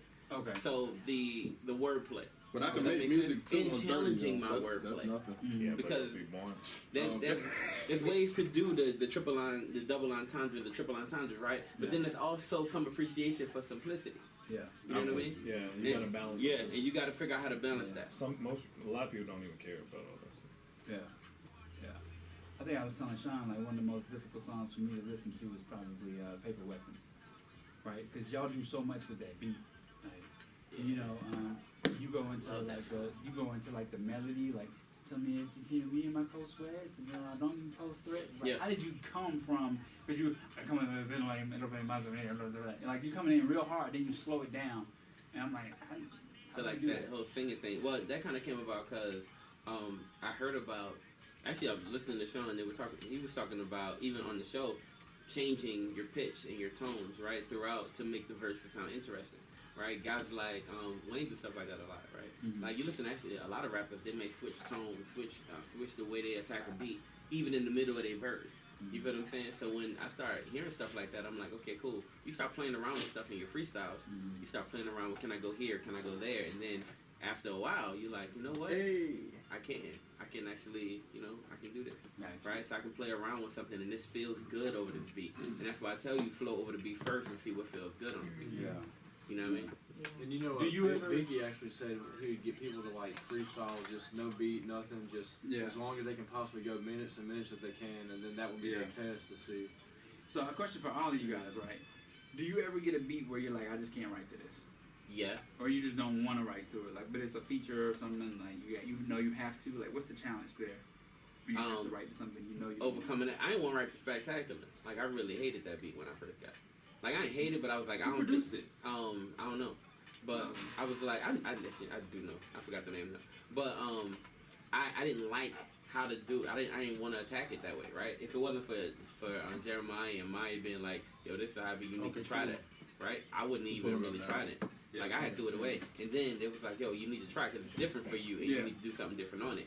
I was like, all right, bet, I'll try it out. And so when I heard the beat, I was like, right, I didn't feel it, and then that's good, Damien. I like that. Then I start like listening to it over and over again, and then I prayed, like, God, they want me to do something on the beat, right? I don't people want to do nothing on the beat, right? Please give me words if you want me to do something on this beat. and then he did. There you go. How do you start it off? So they don't want me to be killer. They figure I never be hot as a Attila gorilla when I'm in the booth of the building. You know what the deal is. When I get up to feelings, that it's gonna be critical. Cut the umbilical, put me inside of a mind of a criminal. Something like that. So I was, so my whole thought was like, I was thinking about the industry, right? So I was like, they don't want me to be killer. They figure I never be hot as a Tiller. Like Bryson Tiller, who was kind of blowing up at the time. I was like, they never think I'd be hot as a Tiller gorilla when I'm in the booth of the building. You know what I mean? It was just kind of like that. What? I said gorilla when I'm in the booth of the building. Oh wow. It has like a Midwest style to it too, because it's real fast. Yeah, it was kind of like it was that kind of feeling. I was like, all right, cool, I can do this on this beat. And so then I played another beat, and I was like, I can do this on this beat too. So then the battle was put out this beat or put out that beat. You know what I mean? But after a while, I was cool with it. Yeah, it turned out to be great. Too. Yeah, I loved it. I didn't know people would like it as much as they did. Yeah. So what about I had a question for you. So when you what's the best memorization tool, right? Because I know, Sean, you always say you remember it when you're doing it, but you don't really go back to it in your head unless you're about to perform it. 3 times each. You do it 3 times each? Do what now? No, I don't. For real. I don't. What's your memorization tool? I just over and over again. You do what? I just. So repetition and repetition. Yeah. But the one thing I do is I like to almost memorize my bars before I go into the studio because I do like to be able to not read as much. Yeah, I hate because I personally put more feeling when I know what I'm saying. Yeah. You know, and so what I do is I record little demos in my room. I have like a little itty bitty setup. I record a demo in my room. And I do play with a little bit of mixing and everything like that, and then I put it on my phone, and then I listen to it in the car. Like I listen to it, I'll rap it, I'll practice it. Yeah, I did that last week. Okay. So that's kind of like how I get it in me too. Instead of just sitting there saying it over and over again, I'm like playing it. Okay. So you listen to yourself doing it. Yeah, I listen that's what Prophet said too. I don't do that. So it's different. It's different. What do you do? I just say it over and over again, and when I write a lot. Like I'll go back, write, read again, write. Yeah. So I memorize it while I'm doing it. Okay.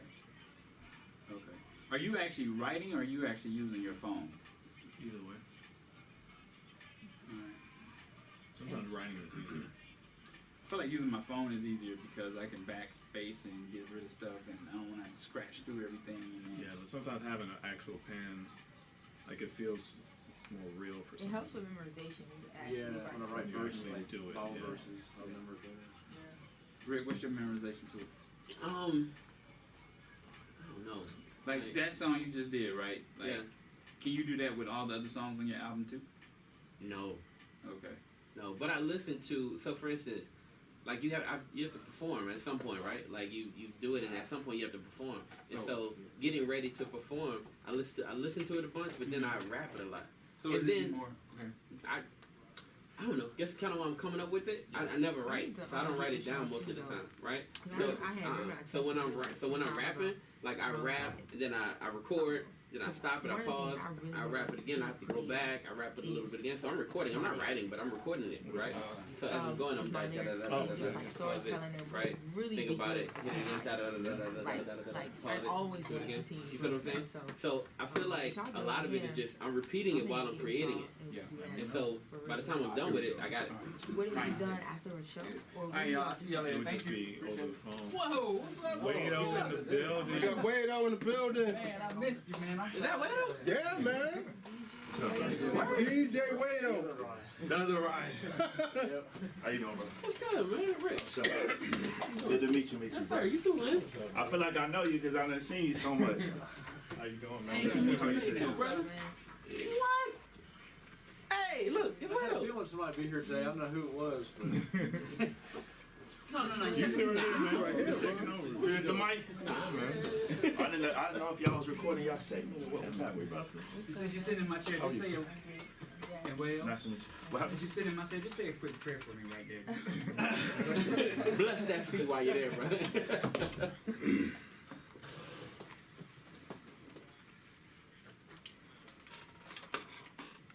Yeah, back in the field with the Trackstarz, Ryan Wright to Sean Tanner. DJ Jeremiah. Make sure you go to trackstarz.com for all the latest. We got a lot of cool stuff going on, man. So keep up with us. Make sure you get into Nectar if you need your music distributed. No matter what genre you are, we could do it. So, man, forget all that. We got Wado in the building.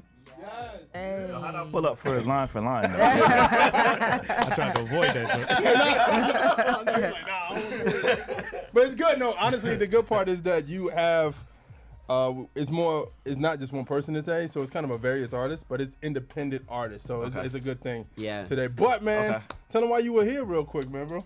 Yeah, so I came down, I DJ'd a conference called Just Gospel, and it's basically like a social justice and just a spot where this is one of the few spots where African Americans can kind of talk amongst ourselves about all these issues that we talk to each other about behind closed doors. Right. And so, Tabiti puts it on, and it's amazing, man. Like, I felt smarter just being in the room with some of these people. Wow, dope. You know what I mean? So it's like, you know, like these are people that are like, have dedicated their lives to studying a lot of this stuff from a biblical lens. I mean, we talked about everything, reparations, rape culture, just all of that stuff. So it was good. It was a good weekend.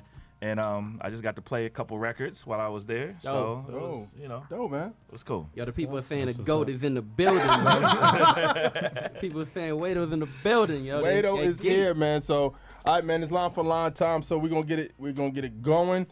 You know what I'm saying? It's our showdown show. So basically we have some artists some artists from Nectar or some artists that just say, hey man, I want to be a part of the showdown. So can I be a part of that? And shout out to our guy Jason Bordeaux, who does the Business with Bordeaux podcast. He is one of our music submissions.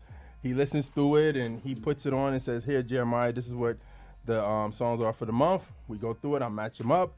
So today is just various artists. So the views and opinions of the Trackstarz Universal, not the views and opinions of the artists, the label producer, and others. If it offends you feel like we shouldn't be doing this, please press stop now. If you feel like we're promoting mainstream artists on Trackstarz, press stop right now. We try not to do the same artists over and over. If you're a person you're like, man, I love that Christian music most. We got like some topics, some like noteworthies that dissect with your name on it. Line for line showdown artist is not the Christian version of anybody, folks. It's just a bit. Just a bit. All right, so here we go. Let's get this thing started. All right, man. We're gonna start off with Raw B. His name is Raw B. Ain't been the same. Here we go. Let's start off with. He's a Christian artist first. Yes. Here we go.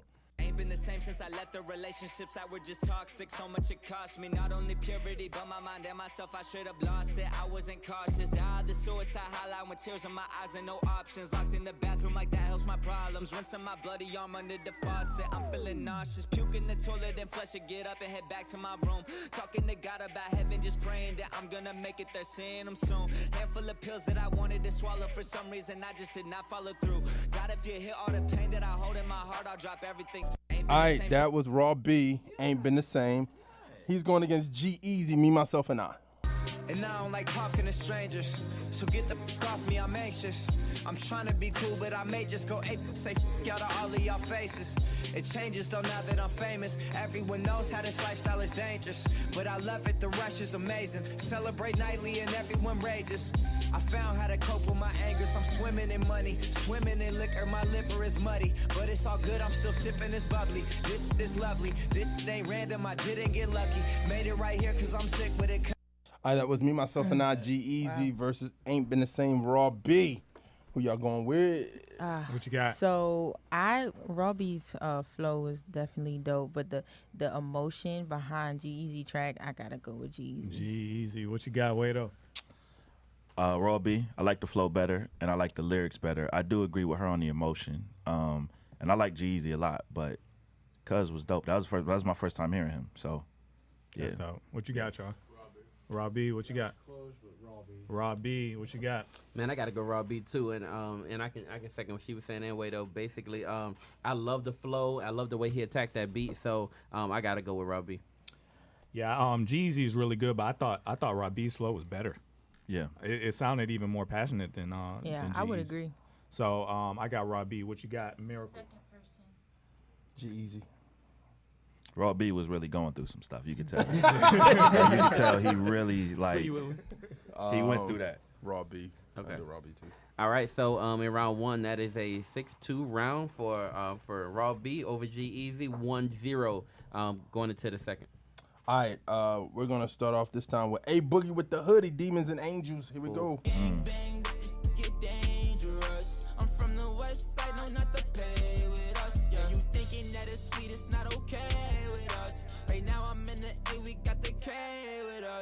All my chains heavy and they brightest. She only gave me cause she don't like the so much bromine on, I feel like I'm a biker boy. I've been missing you, but you don't call my line no more. And I swear I get all up in my feelings when you're not around. A Boogie with the Hoodie, Demons and Angels. This is Zoda Prince, Overtime, the final 32.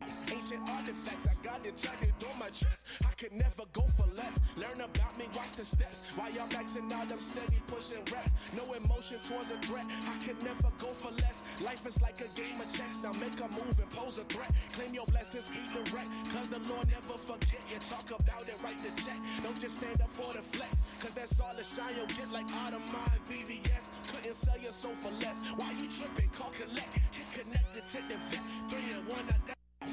All right, that was Zoda Prince, Overtime, the final 32 versus Demons and Angels, A Boogie with the Hoodie. The final 32. Okay. What you got? I'm going with A Boogie.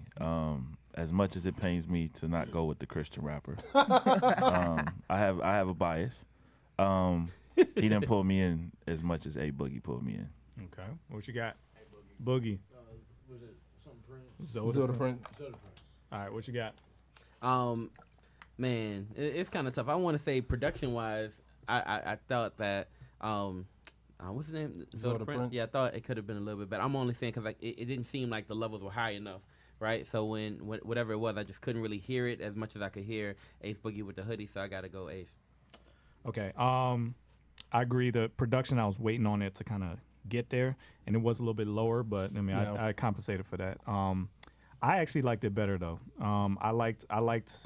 I was with him. It took me a couple seconds, but I was with him. So I got Zoda Prince. What you got? Second person. Zoe, what you got? Zoda Prince. I am going with. I would use my toss, but I'll say A Bug. All right, cool. So I need yours again. Give me yours again. The Christian dude. Zelda Prince? Yeah.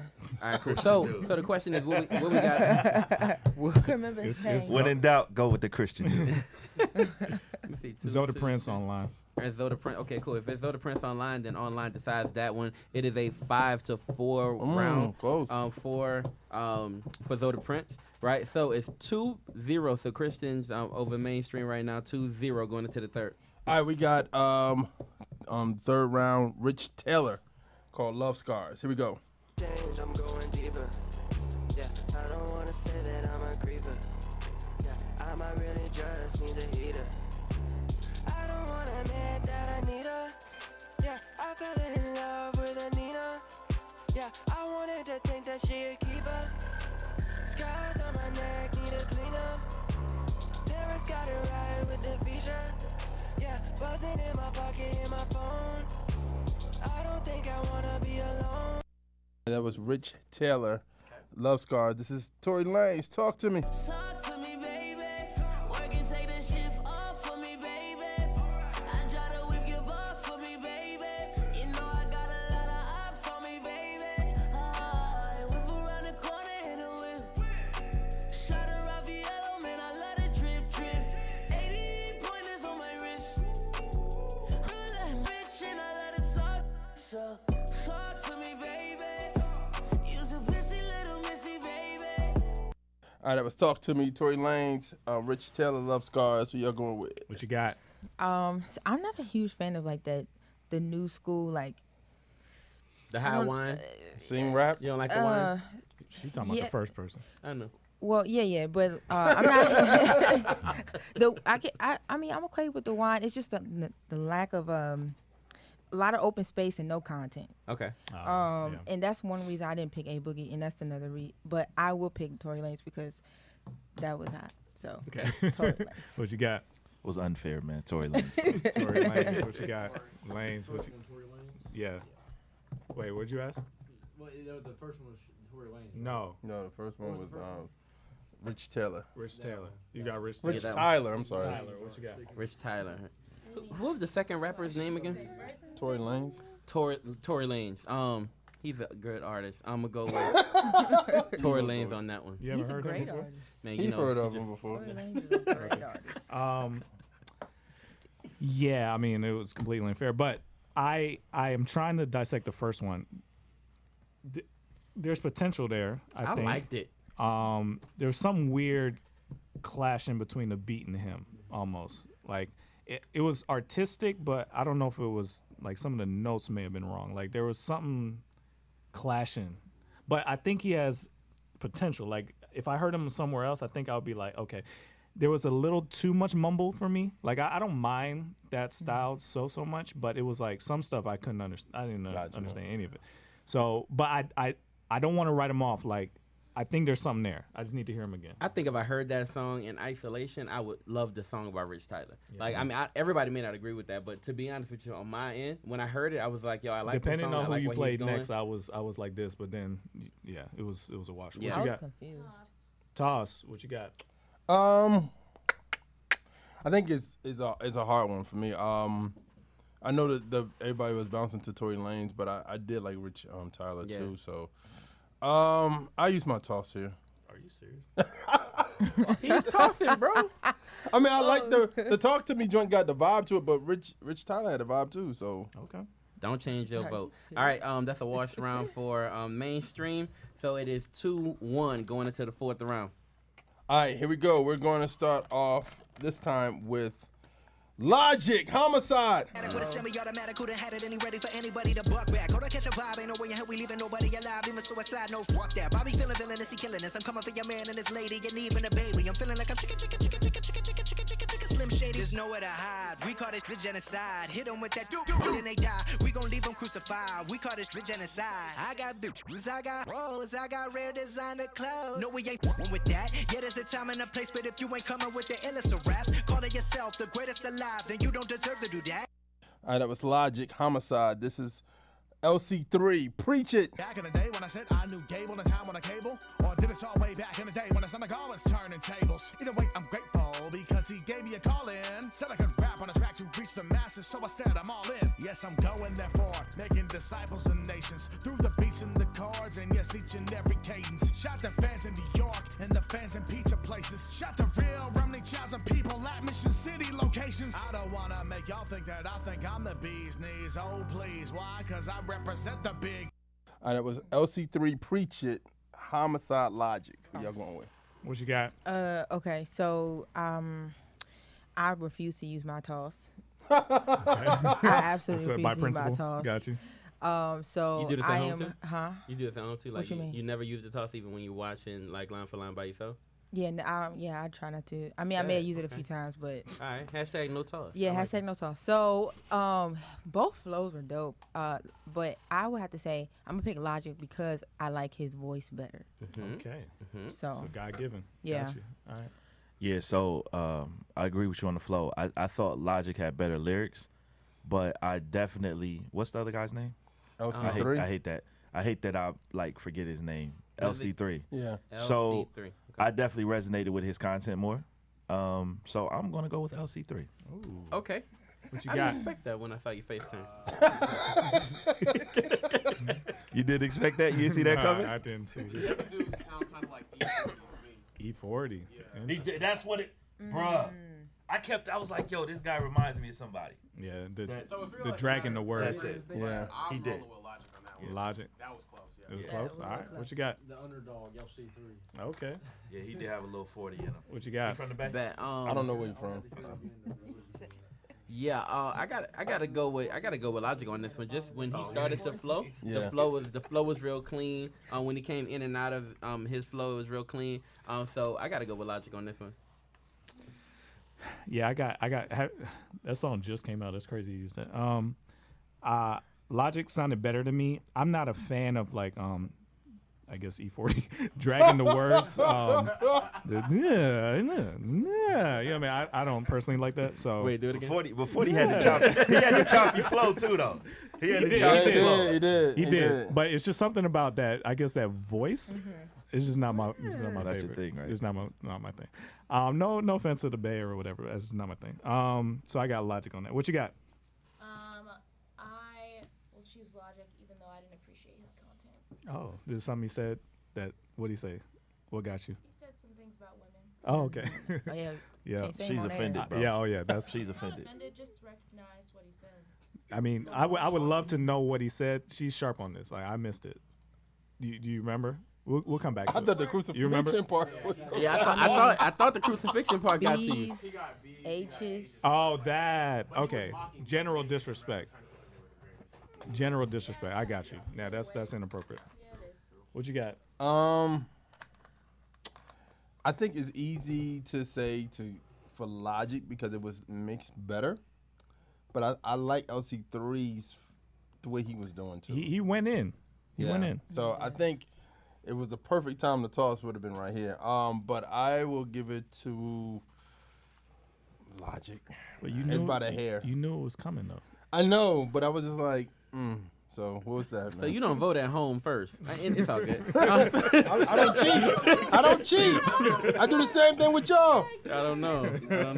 Anyway, so it's a 6-2 round for mainstream. It is a 2-2 battle going into the 5th round. All right, here we go. We're going to start off with the 5th. This is Intellect. Blast off. What I saw was a trap, was a manifestation of God's grace. They said the rat race, the paper chase, the cake will go right to your waist. You better watch your weight, you better wait in line. You better take the time and go renew your mind. Now I'm line for line with it. The best advice that was given was for me to earn my stripes before my first mission. Now I got vision, the perfect prescription. Full throttle is the model, this is how we live it.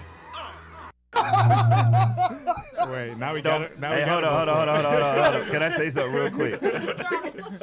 I know how I feel when people have shouted me out in songs. I feel like y'all got to go with him no matter who y'all got. I just voted. See, he got a shot. You think it was intentional?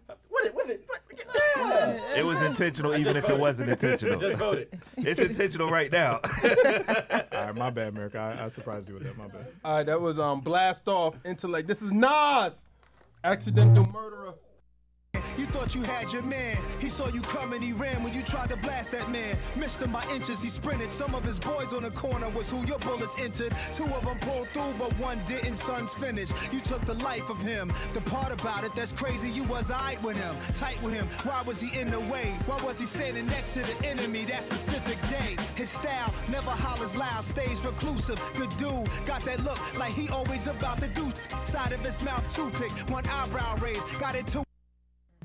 Nas, Accidental Murderer versus Blast Off, Intellect. Where y'all going? I have to go with Nas on that. Escobar Season. What you got? Oh, I'm going with the Christian guy. He had the line for line. I'm going against Nas on that. Doesn't matter who it was. What you got? Nas. Nah, okay. He's Mr. Bo Christian. I know. That's serious. What you got? Wait, you went with Nas? Yeah.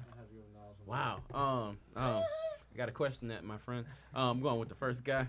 Intellect. Man, Intellect killed it on that one, man. His lyrics, top notch. Never heard anything like it. Never heard anything like it. Yo, I liked it even without the shout outs. I liked it. I didn't like the Nas beat. Okay. Yeah, when was that? Was that recent? That was like maybe a year ago, 2 years ago. New Nas is. I'm just having trouble with him. I'm having trouble with him. Because I mean, it sounds like the same verses he used to rap. It's just I just not liking the beats. I just don't like them.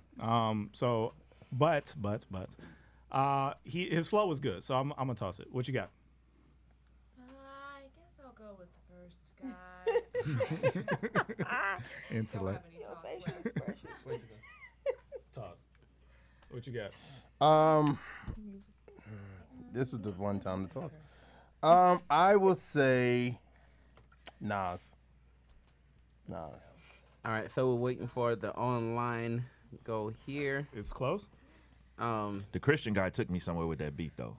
Yeah, That reminded me of the hip hop I grew up on. Yeah, it did. It did. Yeah. It did. So if you put Nas on that beat, I would have voted for him. That's the perfect combination, right? It would have there. been. Nas on that beat. Yeah.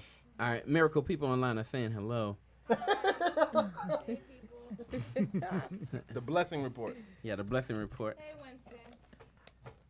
Intellect. Blessing Report be showing the whole community love, yo. Yeah, man, they do. They do. Shout out to him, man. What's it? What is it? It looks like 2. So in my estimation, I gotta go with Nas. Yeah, it looks like Nas on here. Yeah, Nas wins this one. So it is a 5-3 round for Nas. Mainstream on top, 3-2 going into the 6th round. Either we can tie it right and go into the 7th, or Mainstream will take it outright right here. All right, here we go. We're gonna start off with Chance, the rapper. Oh, man. Workout. Here we go. I'm hurt now, but I'm with her now. Don't need closure now. Just keep the shirt now. Sorry you were led to believe. Bunch of different stories that was never to be. No, you isn't ugly, I just said it to be. Funny, we both know that you look better than me. Sorry I started running when you ran into me. I'm just trying to be the kind of man I'ma be. And I'm getting better, gotta hand it to me. See, no. Okay, that was Workout. Chance the Rapper. This is Monty, that Hokage, City Farm.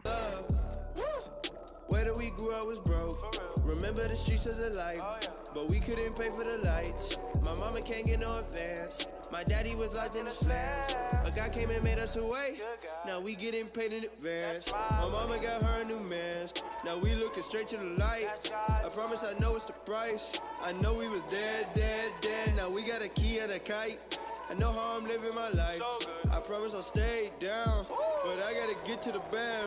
That was Monty, the Hokage, City Fam intro versus Workout, Chance the Rapper. This is 6. What y'all going with? What you got? I think we gonna do around 7, y'all. Yeah, that's what I feel like. I'm definitely going for Monty. I think he does listen to a lot of Chance, it sounds like, but he's dope. I like that. What you got? I have a question before we do this vote. Isn't Chance a Christian rapper? Yeah, that's the. See, yeah. it's mainstream versus Christian. So we don't know his status. Nah, I'm going with Monty though. I'm going with Monty. Yeah, I didn't really like that Chance song, to be honest. And he had me nodding my head as soon as the beat came on. I'm gonna ask you a question about Chance. Sure. Is he getting a little annoying voice wise? Have you seen the commercial where he did the I did, but Backstreet it sounded a whole lot more like Wayne. I thought that was Wayne. His voice was grating to me in that. I thought that was Wayne. Oh, Like, that Backstreet, that was the Super Bowl joint, right? Yeah. I thought that was super corny, bro. I couldn't deal with him on that. bro, And it made me realize that, I thought man, that was corny. I don't know if I like his voice. Yeah. I like his voice. It sounded like Wayne. Normally I did, but that made me realize, man, I wonder if I don't. Like, I just couldn't deal with him. I wonder if I don't like it. I feel like it was can really get too curious. much. I feel like it can at I some just want point. him to it's like, switch to something else. Did it go too high? It was a little too grating in that commercial. Just a little bit too much. And then this wasn't far away from that. That's what made me Got think you. But he's good. He's good. We got Monty. Monty. Yeah, Monty, bro. I would pick Monty. I liked his song better, but I think he bit Chance, honestly. Oh, you think he just copied the flow? Oh, interesting. Your generation know what biting is? Yeah, what you mean? Because everybody That's sounds a the heavy same. accusation in on this the whole generation. In this generation, though, like. I mean, I'm just saying, this generation, our era called people out for biting. Y'all would like when Designer came out, something like Future was like, oh, okay, that's on slap. So you saying they let that slide? Yeah, that's what I'm saying. Wow. Yeah, you couldn't have been a designer, but Pretty good job of like picking songs where like they sound like their styles are similar. Yeah. that was too close. Yeah. That's the first time I ever heard something like that. What was interesting is Jay Monty, right? No, this is Monty. Okay, This is it Monty the confused me. Hawkins. I was like, I know Jay Monty could do No, this is something Monty. else on this. This is Monty. I remember. Okay, I remember Monty. Okay, got it. He came here like 2 weeks ago. I remember now. Yeah. I remember now. Okay, Monty, what you got? I don't know. I don't know what part of the generation I am. I don't feel like he bit that hard. It was. It was very. He at least listened to. You can tell he at least listened I mean, he to took Chance. a small bite, but it wasn't a complete. Complete bite. So I gotta go with Monty. I mean, I really felt him a lot better here. Like I felt him, right? And so I'm gonna go with Monty on this one. This one's tough for me. I would definitely have used my toss up on this. Okay. Because like I said, chances. I just need to hear something else. But the Monty one, I wasn't blown away, and it was kind of sounded like verse 2 of the Chance song. Yeah. But man, I'm gonna have to lean Chance just off of just skill, a little bit sharper. What you got?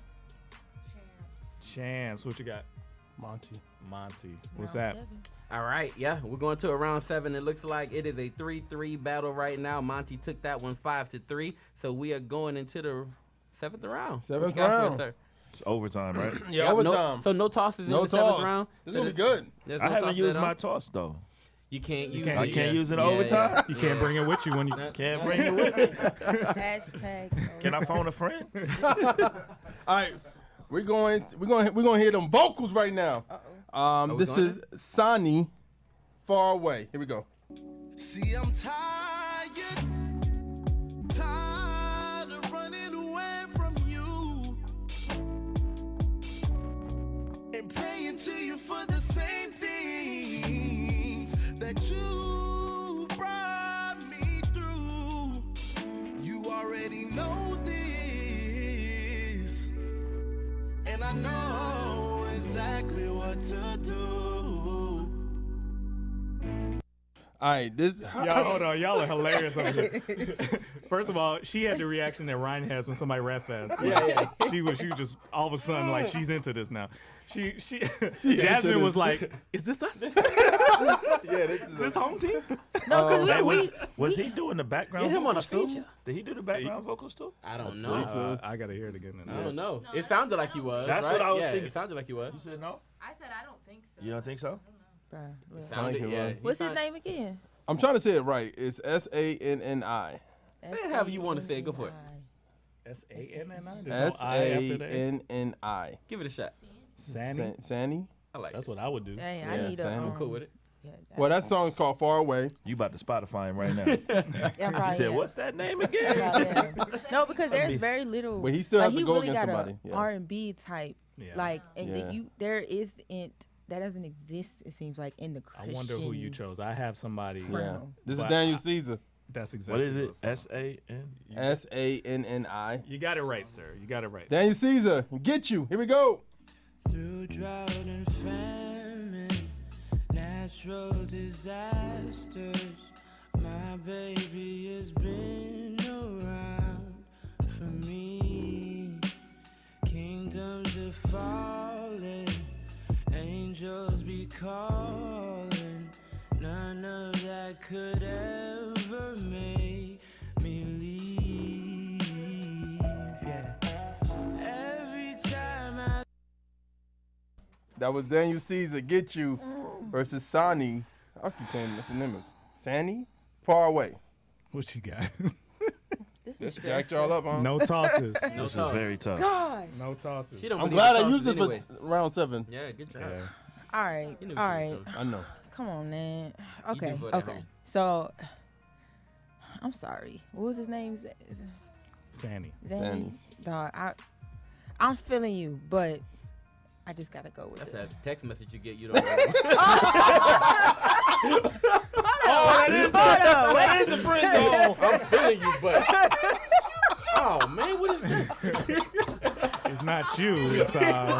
It's this new dude on there. Sandy, it's not you, but Daniel. I quit. I'm done. Y'all know who I got. Come on. No toss, Mike. What you got?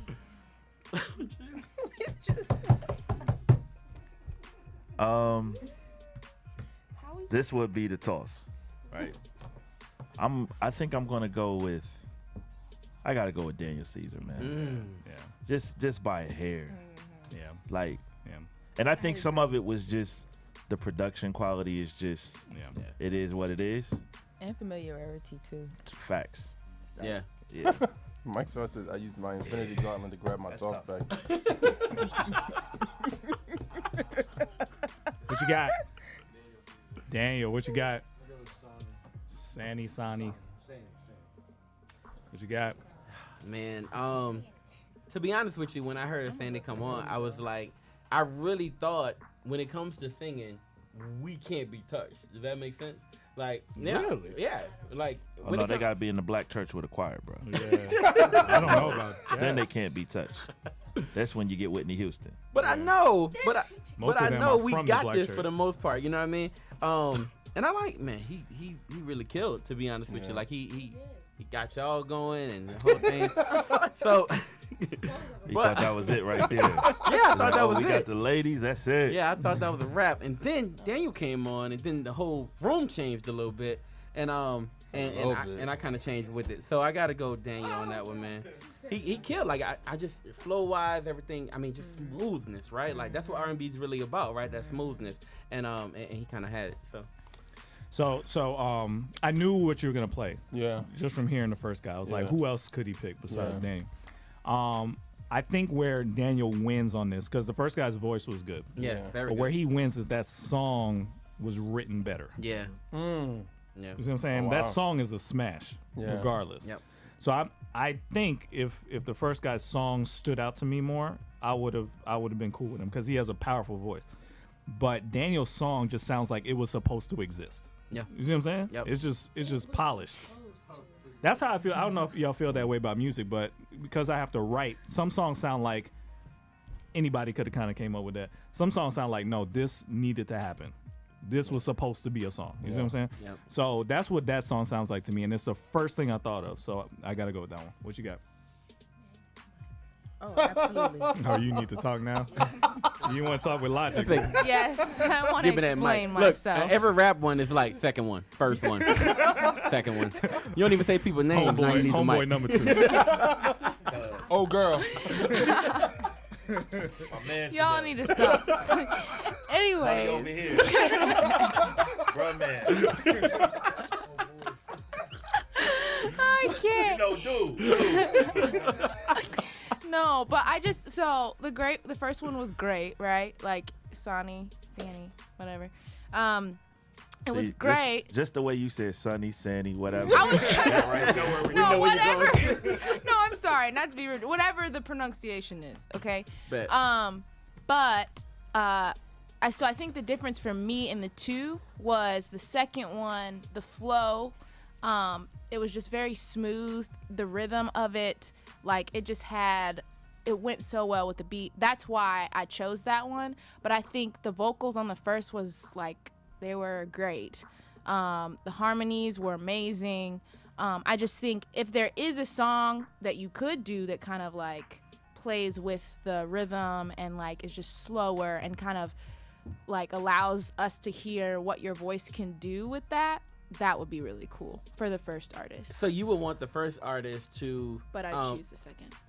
I got you. You would want the first artist to find a song that feels a little bit better to the audience.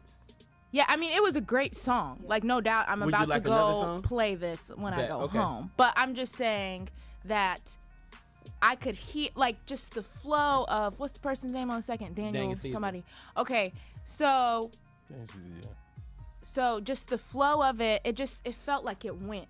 Like, I guess with rap, how like, people find pockets. Yep. Like, with this song, it just felt like he was going with the beat and he was in harmony with the beat, with his voice, Okay. if that makes any Yep. sense. So he was if I another could instrument, basically. Exactly. If I could hear the first artist do that on a track, I would love to hear that. That's where a producer comes in, because I mean, if you're from the church, like you're supposed to kind of stand out on top of the music, you know what I mean, versus blending with it. And I think if a producer would get with the first guy and really sit and work with it, it will sound just like that. You got to kind of pull back a little bit of the, you know what I mean, which is it's just probably more natural for him. But I think he could probably kill a ballad though. You know what I mean? I'm saying I think he could do his thing, do his style, but just do like Better production. more in line with the song, just more woven together. If that makes any yes, just we're one sound, you know.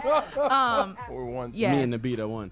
Exactly. But this is I the feel like point of Line for Line, which I super love, right? The whole point of Line for Line is you didn't know Fanny, right? Like you didn't know him prior to like this moment, right? Most people didn't know him prior to this moment. However, I didn't know either, right? But now I'm gonna go on Spotify. I'm gonna figure out who he is. Hopefully he's there, right? Like I'm pretty sure he is, right? So I can go and find him there. I'm gonna go on Apple I Music, checked him. try He to on- find. he on Spotify. He on Spotify. He got one song that got like 3 million.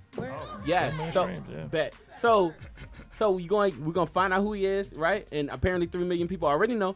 So we're gonna go out there and we're gonna listen, right? I ain't 'Cause say that's the 3 whole point. million monthly listeners. That's right. One song has been streamed 3 million times. That's a lot of time. But at the end of the day, he's great. At the end of the day, they were both He's great. good. Yeah. Super dope. So I'm gonna go with him. So Him who? So mainstream one. Yeah. Yeah. It's a clear win. And some people say, you look at Nice Online, say people know the Daniel record, so that's why this was going to be a wash already. But overall, man, it's a 4-3 win for the mainstream, right? But pretty close battle. I mean, it was a strong pretty showing close from battle. our side. Yeah, very strong. So we got Wado here. I got to get a couple minutes to find out Yes. where you Yeah. at, man. Yes, man. What's happening with you right now? Like, tell us the journey.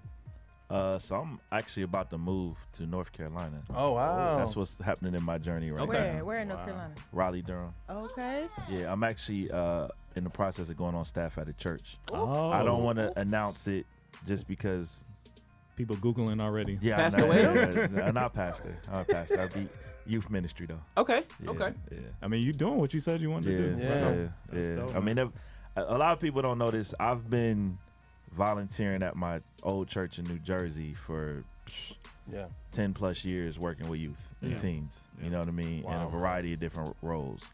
And so, you know, it's a new season. You know what I mean? And so that's kind of been the focus the last 6 months. My wife has never moved before, so the truth of the matter is I've been trying to make every part about this move perfect. Yeah. So it's just easy for her. You know what I mean? So you gonna miss New York? I will, but I'm from Ohio originally. Okay. You know, so that's actually where the O comes from. A lot of people don't know that. Oh, really? Yeah, that's where the O. Oh, that's so. Yeah, way from Ohio. It's a college thing, got shortened. But how can you not miss New York? You know what I mean? But I was there 17 years. There 17 years. So I think it's one of those things where you just know God is calling you into a different season. I think North Carolina will be better for my family. Yeah. And then it's not like we're not gonna visit Belinda family there, so right. we're gonna be back up there a few times a year anyway. Yeah. So So what's You happening know. with Wado Radio? That's a very good question. Wado Radio will continue. Okay. It's not. Thanos will be back. Yeah. OG Thanos. It'll continue. I had a lot I was dealing with in my last church situation. I kind of alluded to it a little bit in that conversation with Tadashi and Lecrae and Sam Collier. Yeah. I just needed to heal for a season, and sometimes it's not really wise to do a lot of ministry when you're really hurt by a situation. Yeah, no, we and went through so then you get it. So that's kind of what's been going on. And then when this new situation kind of happened, it was like, okay, we kind of focused on this right now. So at some point I will definitely like ramp everything back up, but right now I got to focus on all of this that's in front of me. So yeah, how would that adjustment? Because I know you was recording out of Ja Rockin' or doing Yep. stuff like that. So how would that change in North Carolina? yeah, so we were doing basically video. We were doing all the video stuff for Okay. Ja Rockin'. Okay. All my regular podcast stuff I always did at my crib. Okay, cool. You know what I mean? So one of the things that I told myself I am going to do, I'm going to build a better studio when I move because I have more space. So that'll definitely happen. A lot of my video interviews, truthfully, like I did a bunch of Ja Rockin', but I do a bunch of conferences. Gotcha. Yeah, I It's saw like that, whenever yeah. you see the background, Yeah. I'm not in New York. Right. That's somewhere else. And then I think the last batch that I put up, I think I was at Legacy Conference. I think. So that's the one with the windows in the back. Yeah, Like I remember that. Yeah. So That's dope, Yeah. man. I mean, I know a lot of people that listen to your show. They want to make sure it keeps going. Your interviews are always dope. yeah, I got a lot of that this weekend. Yeah. People are like, yo, what's going on? Da, da, da, da. And this, I mean, I've taken, this is the second time I've taken an extended break like this. I took one in 2011. My wife got really, really sick. She was having heart palpitations like crazy. Like, felt like we was in the emergency room like once a week for a period of time. And so, we had to deal with that. And so it's always like one thing I've always tried to do. I'm not perfect at it, but I've tried to really put my family first. Yeah. And a lot of stuff. And, I realized that when your family situation isn't what it needs to be, that's going to affect everything else, It no really matter does. what else Yeah. everything else is. It really does. So, I'm kind of in that season right now. Well, we definitely have to partner up on something. We've been talking about stuff for a long years, time, bro. But I mean, between you, Sam Collier, all the other podcasts and outlets, we gotta work on something together. Yeah, Sam, I'm thinking, I don't know if Sam hit y'all about it. He hit me Yep. about something. Yep. And I told him I'm in. So Yeah, so we gonna do it. We Yeah. have to actually do it, man, because I Yeah. think it's powerful. I think what Sam noticed, I noticed as well, is Reach is making some concerted efforts to really reach back in, and I think there's a lot of outlets that are on the come up that need some support. Yeah. We got to support. It's not just about Wado. It's not just about Trackstarz, Rapzilla. Absolutely. All of us need to work together. If there's no industry behind this, these artists have nowhere to go. You see what I'm saying? real. So That's real. we need to support that. So yeah, I totally agree with that. And I think, too, the flip side is this mug is not going to grow unless all the knowledge and information that we've accumulated over the Absolutely. years, we share. I mean, I know we've talked about this before. Like, we all had to figure this out. Yeah. You know what I mean? Yeah. Like, we all had to figure this out when we were starting because there wasn't really anybody to, like, there was a guy in New York named Floyd Cray that he was on the radio in New York on WFDU, but he didn't know anything about online. So when I started online, and it was like a whole different world for him. And then he actually, the first radio stations that I got on, he was stepping down. He gave me the radio stations. It was like 5 stations upstate in New York. Wow. And he gave me 2 hours. He was just like, I got this agreement with him. It was with the Calvary Chapel Church. And he did it. So I've always felt like that burden that you got to help the next generations. Like, Wado Radio would not be on the radio if it wasn't for that guy. So, I'm glad MC Nice is on here too, because I think we're starting to have people put in place that could really make some stuff happen. Yeah. You know what I'm saying? Like there's people all across the country that are starting to work together, and I'm starting to see some movement in the Christian media game. So hey, we stronger together than we are by ourselves, bro. Absolutely. Yeah. All right, man. Appreciate you coming. Thanks for hanging out with us, Hey, man. man, it's good to be here. We've been praying for you, bro. Like Yeah, seriously. man. I appreciate that. I definitely appreciate that. Yeah, man. All right, man. Let's get back into it. You in the field with the Trackstarz. Ryan Righteous, Shantana, DJ Jeremiah. Let's go.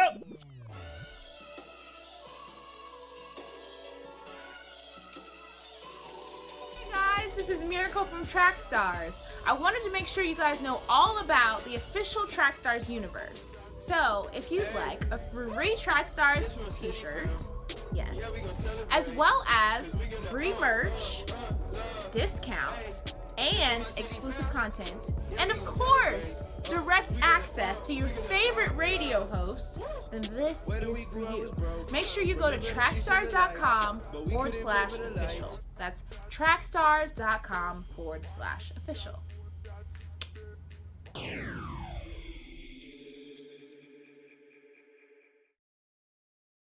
All right, so if you look really, really deep into the album and the artwork and the videos that we're going to come out with, you'll notice that there's a little bit of a hidden meaning underneath the surface. Now, if you haven't figured it out yet, I had this idea back when I was a really little kid. I always thought that I fell asleep when I was around 4 years old, 5 years old, and that everything I have been doing since then has been a dream, and that one day I would have to wake up and actually live everything that I'm seeing. And I just thought that was a crazy concept. Like, what if everything that we're seeing is my dream? If I woke up and had to live it again, what would I say? And if I had that glimpse and I had a second chance to live it over, or a second chance to tell you something, would I take that chance? Would I give this album to you? So this is my plea to you, because I've seen this before and I know what is supposed to come of your life, and this is it. It's for the dreamers. Then I don't even think I thought about it that deep. For me, it was just like one of my friends. How can I share the music with them? And this dude at my church was like, you should start a podcast. Last year? So I can go last year for Camille. When did you know your podcast one of my students from last year. So I'm going back. They're going to wrap the program up this year. So 6th episode, Voice of Martyrs, persecution in India. I did an interview with the Truth. They did a show at Nyack. It was still signed across. And when that in India? Right now? Honestly, that's when they really started to get traction. And Truth was like, where is that happening? He was just like, you're like really good. Northern India? You know what I mean? Like he had already toured with Kurt Franklin and all that. Like he was like, yeah, he was out there, bro. Yeah. And so it was that. Then I did an interview with Bushwick Bill. Oh wow. Bushwick Bill saying he was a Christian. Yeah. I did that a couple weeks later. Like I used to hustle on MySpace. I would just hit people up, bro. Okay. I did the Bushwick joint. That's how I met Sketch. Okay. Sketch hit me up after that. Wow. I didn't know this at the time, but Sketch was like, attacking people how this guy from New Jersey did this interview with Bushwick Bill, and I did it. You know, Sketch lived in Kingston. Yeah. So in India, I haven't seen like the people who are that guns and normally the officials and stuff like that, right? But everybody else try to kill people by stoning them. Right? Any of that. So I carry a big rock when I'm there. So just do that again. The one that really. Okay. Yeah, I don't care. This is actually, I left my job. To be honest, Tone. Yeah, Tone. Tone happened. To be honest with you, I didn't want to go back. Man. Like I went the first 2 times. I wasn't super deep about it. Right. The only reason I'm going back is because my mentor, he wanted to people when I asked he wants to end off the program well, and so the students that we started with, well, even after Kurt, like I know you're gonna be Kurt. So that was kind of you wanted me to see their development and our impact on their environment. So we brought in that whole science field. Tone was a whole building dedicated to science. Was Tone was just so on the cut that people was like, yo, that's crazy. Well, and it was the first time he spoke. Okay. Like Lex, when he did the Lexi, I was before the Lexi interview. Oh, wow. Lexi was just on TV. Okay. I was before the Lexi interview. Wow. Yeah. I wish I would have videoed that. If I had videoed that, it would have been a whole. I'll do it live when I'm there. I'll do it live. Did he like was he just like? Kind of what I see. I can't remember. I remember the interview, but I don't remember the interview. I remember you doing the interview. Was he like just wilding, like just saying whatever on that joint? Oh really? He was just cursing. Okay. And for a like gospel artists of that one of their stature churches or whatever, right? to But do there's that, like it was guys, just like all around statues of little bitty guys. Like, it was just for that time. Like I think if it happened now, I don't even think. The whole I don't even situation, think. Like if Corinne Hawthorne came out and started cursing.